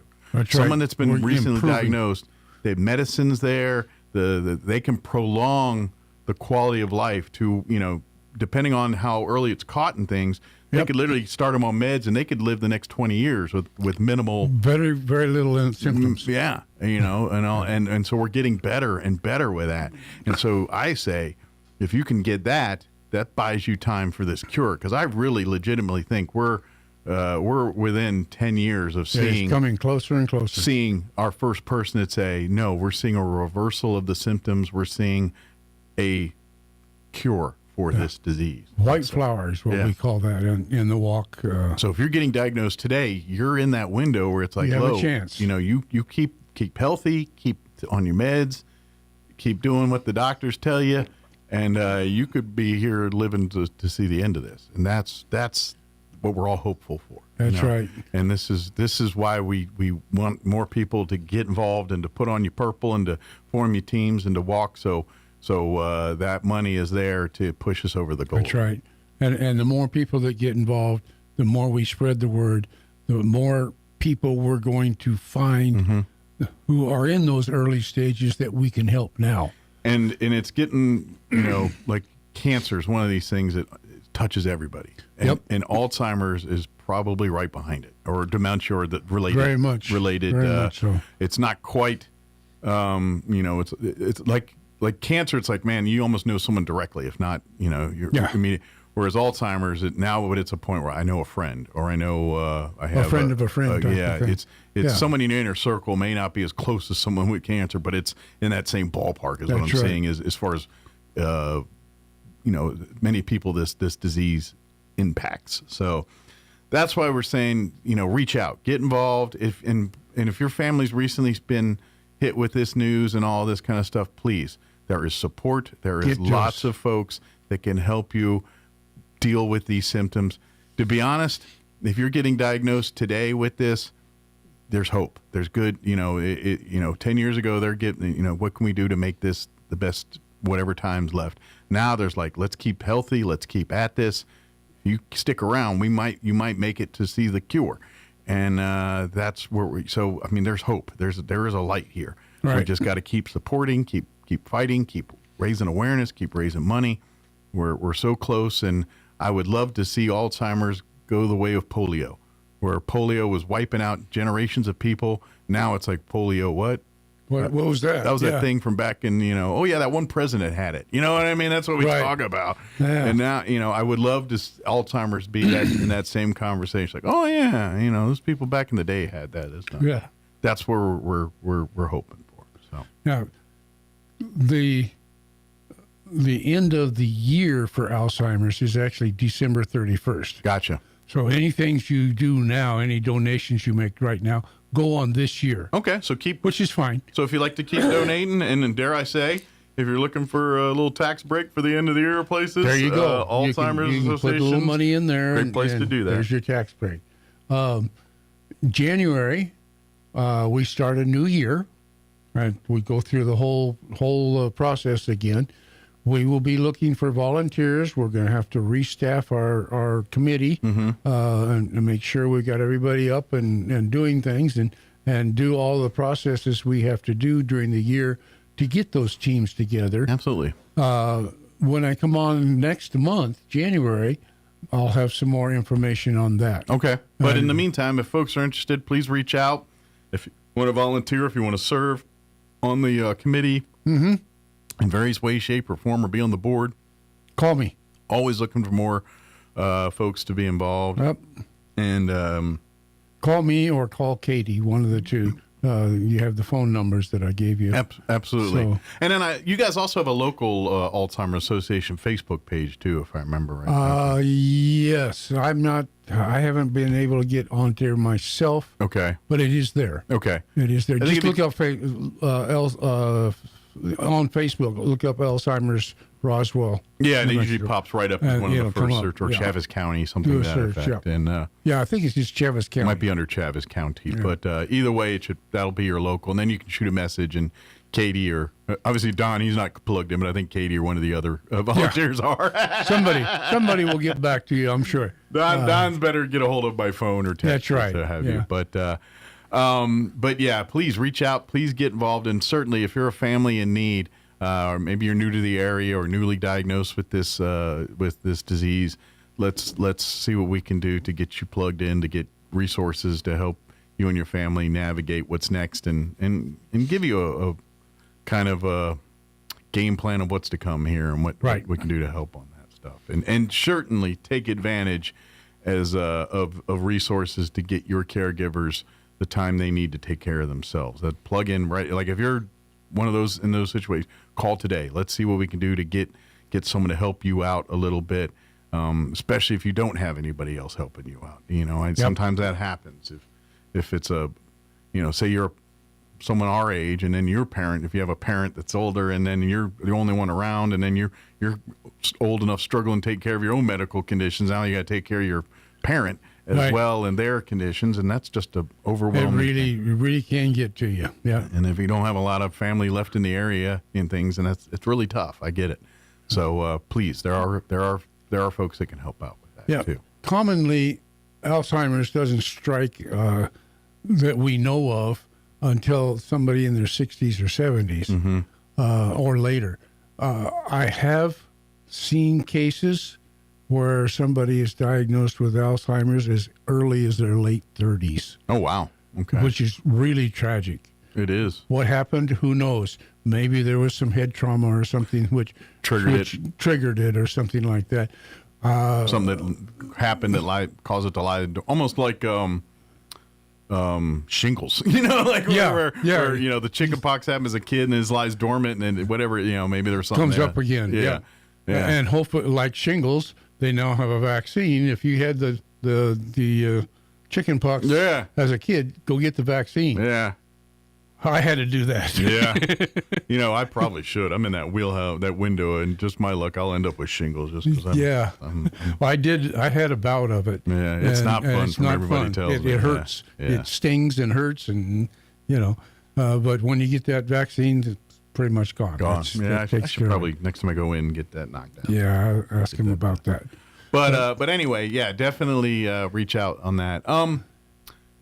While we got you here, too, I know we want to kind of talk about wearing his other hat here, his American Legion hat here. On Saturday, we were, unfortunately, I couldn't make it, but we did have our Wreaths Across America dispersal. And thanks to some donors, one particular donor, we had our goals reached for this year. Very much so. We had, about 400 wreaths? We had 327 wreaths, I think. There you go. 24. That were dispersed on memory lawn, and we had a special group of students come out and help out this weekend. We are so proud of those students from Goddard. Yeah. Commander Lee and myself had gone into Goddard, did a veterans in the classroom presentation to several classrooms. And from that group, we had quite a number of Goddard students who came out and helped put out wreaths. We were so happy to see them. Well, I'm glad that they got to come out and be a part of this and see and hopefully spend a little time while they're there and looking at some of the different markers and graves and seeing, the various eras that these veterans served, because you get out of memory lawn, they date back a few years on some of those. There are some veterans there who were born in the late 1890s. Yeah. Fought World War I. Yeah. And so they're buried out there. Yeah. Isn't there, someone told me that there's like a Spanish-American War veteran. They could be. I'm not sure. I think someone told me that exists out there. So, yeah, there's some history out of that cemetery. That is an old cemetery. I found that's one thing nice about going out there is you look at some of those gravestones and it's like, wow, we've got people that far back here. This cemetery has been here since the 1800s. It's the history. To me, incredible. that's the neat side of this kind of stuff is to see that there's someone here from 100 plus years ago that was interred here, and just So it's really a cool moment. So thank you to those young men and women that came out and joined us. Really well appreciated. Would encourage when we do this again next year, come out and be a part of it. It is a lot of. It's a lot of fun, actually. Obviously, we're doing something very important, somber, but at the end of the day, it really is a lot of fun to see the families out there, kind of checking out, walking through, seeing the history, parents explaining to their kids what they're doing. It's just kind of a neat vibe out there. And we'd like to get even more next year. McBride. We'd like to be able to place wreaths out there. Absolutely. Because that's all veterans. Absolutely, yeah. And we did place some wreaths at the flags, and two veterans in particular from our post. Our own particular post we've lost here in the last more recent years here. Yeah. Last couple of years. So we just want to keep that going. Absolutely. So please... Again, if you want to get in for next year, you can actually go right now if you go to roswelllegion.org, and then there's a link there for Wreaths Across America, and you can purchase wreaths. Now, again, they will count towards next year. Next year, from now on. And by the way, Saturday was because they do this nationally. And so all across America on Saturday, the wreaths were showing up at cemeteries. And it's the same Saturday every year. Was it the 13th? I think December 13th this year. But every cemetery that has wreaths across America, they do it all on the exact same day. Which I imagine is including Arlington. Which I imagine is a Herculean logistical effort to get all that together. Yeah. Because all these wreaths are made by veterans in one location, then they got to ship them across the country to get them to the various parts of and all that. And our driver... Right, a whole semi, and he made in New Mexico. What did he say? 1, 2, 3, 4, 5, 6, about 7 or 8 stops from northeast New Mexico all the way down to El Paso area. Wow, that's crazy. So think that guy gets tired of smelling pine after a while, because I mean that's a lot. Could be. That's a lot of pine. Yeah. And our driver is a veteran also. Very good. I would imagine it probably takes a giving vet back. to have that dedication to And want to do this. It's a volunteer thing for him. He doesn't get paid for that. If anything, it costs him money. Sure. The fuel and Well, it's a whatnot. great I think service they he give does. him stipends to help out, but for the I most imagine part, was he a truck driver in his? that was his normal job. Yeah, he So does that. He probably normally. likes to get on the road every once in a while. Probably, if you do that your whole life, I imagine you miss it at some point, and you kind of want to. You know what I mean? I think I'll take a I think I need a stretch on the road. You know, there's so, but he was a very pleasant guy. Yeah, very cool. pleasant. Where was he from? Did he say? Back east someplace. Okay. He might have been like Jersey or Maine or something like If he's that. from Jersey, I hope he had the Jersey. No, Hey. he didn't. No, he didn't have the. What do they call it? A brogue? Yeah, that Jersey, mindset. No. Well, there's a slim, it's slim but different differences there, because there's the Jersey Shore look, but then just a few blocks away is the Soprano look. So it's kind of, it goes from the hair to the forget about it real quick. I never having lived in that area. It's a different area. I lived in Maryland, so I was adjacent. So you could kind of see both of them. Yeah, I watched them and ate popcorn and watched. There you go. Its own little theater. And then you bleed the New Yorkers in, and that's a whole different, because you got like your Long Island New Yorkers, and they got and then you get the Bronx types, and they're kind of the Jersey type, but harder. I know Jersey people will tell you different, but them Bronx people, they don't. They have. Yeah, I mean, to Whole their different people, world. they have. But if you're outside of their, it's different. Like, it's just different. Like, people around here, you walk up and down the streets and say, hi, how you doing? And none of that happens in the East Coast. You don't walk down a city, New York or D.C. or Philly, and say, hey, good morning, how you doing? You just don't. You just, your hands in your pockets, you mind your business, and you go to where you're going, If people say, good morning, how you doing? They're going to look at you like, don't touch me. I don't want you. What are you doing? I have no money. What Don't do rob you me. want? Yeah. They're very suspect when people talk. So That's one of the reasons why I like Roswell so much. Yeah, back because out we're here. a lot friendlier here. Yeah, it's a little different out here. So, and that was a cultural change for me, because I grew up in that. Yeah. And then first day I'm here, I'm walking down the store and be like, good morning. I was like, I ain't got nothing. What do you want? Yeah, what are you doing? Am I in trouble here? It's like, I'm sorry, I'm broke. Yeah. But anyway, Forgive me, I'm out of town. That's right. But thank you to those students that came out. And of course, if you want to get more involved, if you want to donate to Memory Lawn and everything, RoswellLegion.org, our American Legion Post is the purveyors of the Memory Lawn Cemetery and keeping that going. So, and of course, also don't forget to, while we're throwing the plug out, scholarship money is out there. Right. If you got some students that are veteran adjacent and are pursuing STEM or first responder career fields, we got money to give them. That's right. Come to Money out there, RoswellLegion.org and fill out the form there and do that too. So come good. We got 3 of them right now, and not too long here, we're going to add 4 more. So. Awesome. Can't wait. Yeah, Can't wait. let's get them out there. Let's get that out money there. going. Absolutely. Is there anything we missed in terms of Alzheimer's or anything else like that? I think we pretty well covered it. Good deal. Again, ALZ.org. Yep, and I will have some more information next month about when and where we're going to start our committee meetings and et cetera. But you go ahead and mark it on your calendars, November 7th, 2026. That'll be the 2026 Walk to End Alzheimer's. Yeah, right. More at this details moment. to come, but that's your date. Yeah, so you can that's save the way date we got right it now. Right.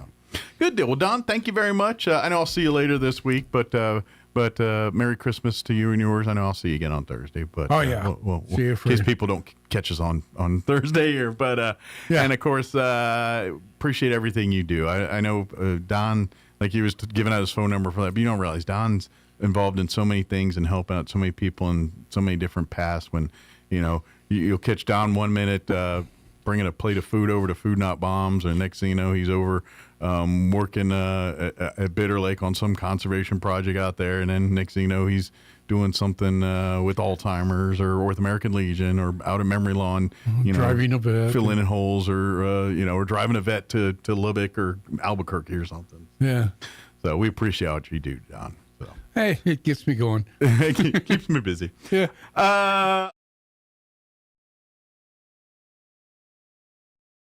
Are preparing by adding 2,000 seats daily during the holiday rush. However, winter storms are challenging these preparations, with over 10,000 flights delayed and 1,500 canceled on Sunday. You can pay for your bags ahead of time, you can check in ahead of time, and you can make sure your seats are where they need to be ahead of time. And to avoid extra fees, travelers should have a real ID, which is a driver's license with a gold star in the upper right-hand corner, or a passport. Most travelers are expected to drive, and there's good news at the pump. The national average for regular gas has dropped below $3 a gallon for the first time in 3 years. Last month, prices averaged above $3. In New Mexico, the average is about $2.67 for a gallon of regular gas. A year ago, the average was around $2.73 per gallon. Now you're up to date. I'm Sandy Connor. With your Cowboys Report, I'm Christy Scales. Trayvon Diggs says he's healthy enough to play, but he still remains on injured reserve. Shoddy explains how the Pro Bowl caliber cornerback has a chance to beat the clock and play this weekend, right after this. Whether you're buying a home, looking for a partner to take care of your HR and payroll needs, or giving your employees the benefits they deserve, SWBC is here to help. From personalized home loans to a team of experts to help grow your business, SWBC is your partner. For your family, for your business, for your wins. Forward together. Visit SWBC.com to learn more. SWBC Mortgage Corporation, NMLS number 9741, an equal housing lender. Cowboys Nation is big because everything's bigger in Texas. And Reliant has the energy to power it all. From home field advantage to home sweet home, Reliant has Dallas Cowboys fans all across the Lone Star State covered for every electric moment this season and beyond. Reliant, proud to be the official energy provider of your Dallas Cowboys. Reliant, PUCT number 10007. Trayvon Diggs has missed the past 8 games while on injured reserve because of a sore knee. The cornerback's 21-day window to come off IR and play in games expires this Saturday. Head coach Brian Schottenheimer was asked about Diggs' status and if he has a chance to prove in the next 3 days that he's consistent enough on and off the field to be designated to return and play Sunday. Trayvon and I sat down and we had a very detailed conversation on Saturday. I told him not only the reasons why, but also the standards and expectations. So I know he feels like he's ready, but it's a 3-week ramp up for a reason, but absolutely he does. Diggs' return could be just in time to take on Justin Herbert and the Chargers this Sunday at noon Central. I'm meteorologist Steve Hamilton with your Pecos Valley weather. We're in good shape today. We'll be in the upper 60s to about 70, and we should get plenty of sunshine. Overnight, upper 30s and low 40s under clear skies, and then it looks about the same for Thursday. Mostly low 70s and plenty of sun. We're in good shape for Friday, too. Mid 70s and sunny. We could hit 80 over the upcoming weekend, and we'll stay sunny and dry. That's your latest forecast. I'm meteorologist Steve Hamilton. With the Wall Street Business Report, I'm Rich Thomason. Warner Brothers is telling shareholders to reject a takeover bid from Paramount Skydance, saying that a rival bid from Netflix will be better for customers. It says it strongly believes a merger with Netflix will allow it to reach a broader audience. The proposed $85 billion merger of the Union Pacific and Norfolk Southern Railroads has lost the support of 2 of their biggest unions, representing more than half the workers. They're worried the deal will increase safety risks, lead to higher shipping rates and consumer prices, and cause significant disruptions. The price of U.S. crude oil briefly surged more than 2% after President Trump ordered a blockade of all sanctioned oil tankers into and out of Venezuela. The president says the oil revenue finances drug trafficking and other crimes. For the Wall Street Business Report, I'm Rich Thomason. Start the year strong with a home that's comfortable, efficient, and easy on your energy bills. The Right Fit membership program. For as little as $15 per month or $199 a year, you can rest assured knowing your unit is ready with biannual HVAC maintenance, as well as reduced dispatch fees, even in the middle of the night. Plus, a 15% discount on all services provided by Fulkerson, as well as preferred scheduling. Be ready for the seasons ahead. Become a Right Fit member with Fulkerson today. Call 575-319-9984 to find out more. Fulkerson Plumbing and Heating. Heating, proudly serving Roswell and surrounding area. Looking to start, continue, or complete your higher education journey? Join the more than 6,000 fellow Greyhounds on their journey to student success. Eastern New Mexico University offers the most affordable higher education degree in the Southwest, and New Mexico residents can go to school tuition-free with the New Mexico Opportunity Scholarship. With online or in-person degrees, ENMU is the right choice for you. For more information, visit enmu.edu. ENMU, student success. That's what we're about. 'Tis the season for Santa Bucks at Roswell Livestock and Farm Supply. Every Friday and Saturday now through Christmas, and every day the week of Christmas. When you shop at Roswell Livestock and Farm Supply, you could draw to win up to $50 in Santa Bucks. Spend your Santa Bucks on hats from brands like Stetson, Bowie, Twister, Resistol, and more. Boots from Ariat, Justin, Twisted X, and Minnetonka. Clothing, jewelry, and accessories, women's handbags, even toys for the kiddos. Plus, enjoy special 50-year celebration deals. Shop hometown for Christmas at Roswell Livestock and Farm Supply, 1105 East 2nd in Roswell, celebrating 50 years. Here's a Mornings with Mike Winters fun fact. The U.S. Treasury once considered producing donut-shaped coins. They instead decided to go with coin-shaped donuts. Here's Mike Winters. And good morning. It is closing in on 10 o'clock. That's about going to do it for us for today's show. If you missed any part of it, I invite you to check it out at your leisure. Just log on to ksvptv.com. Click on the Mornings with Mike Winters channel, and you'll find all of our interviews there, broken down by day. Of course, they separate the interviews after the main show, so you can find them there by themselves, too. Just log on to ksvptv.com. Go scroll down there to the Mornings with Mike Winters channel. You'll find them all there. All right. Thank you so much for allowing us to be a part of your day. Have an amazing day. We will be back bright and early, 7 a.m. tomorrow. Till then, have a great weekend, and we'll talk to you soon. You're listening to 106.5 Roswell's Talk FM, KEND, or Roswell, New Mexico.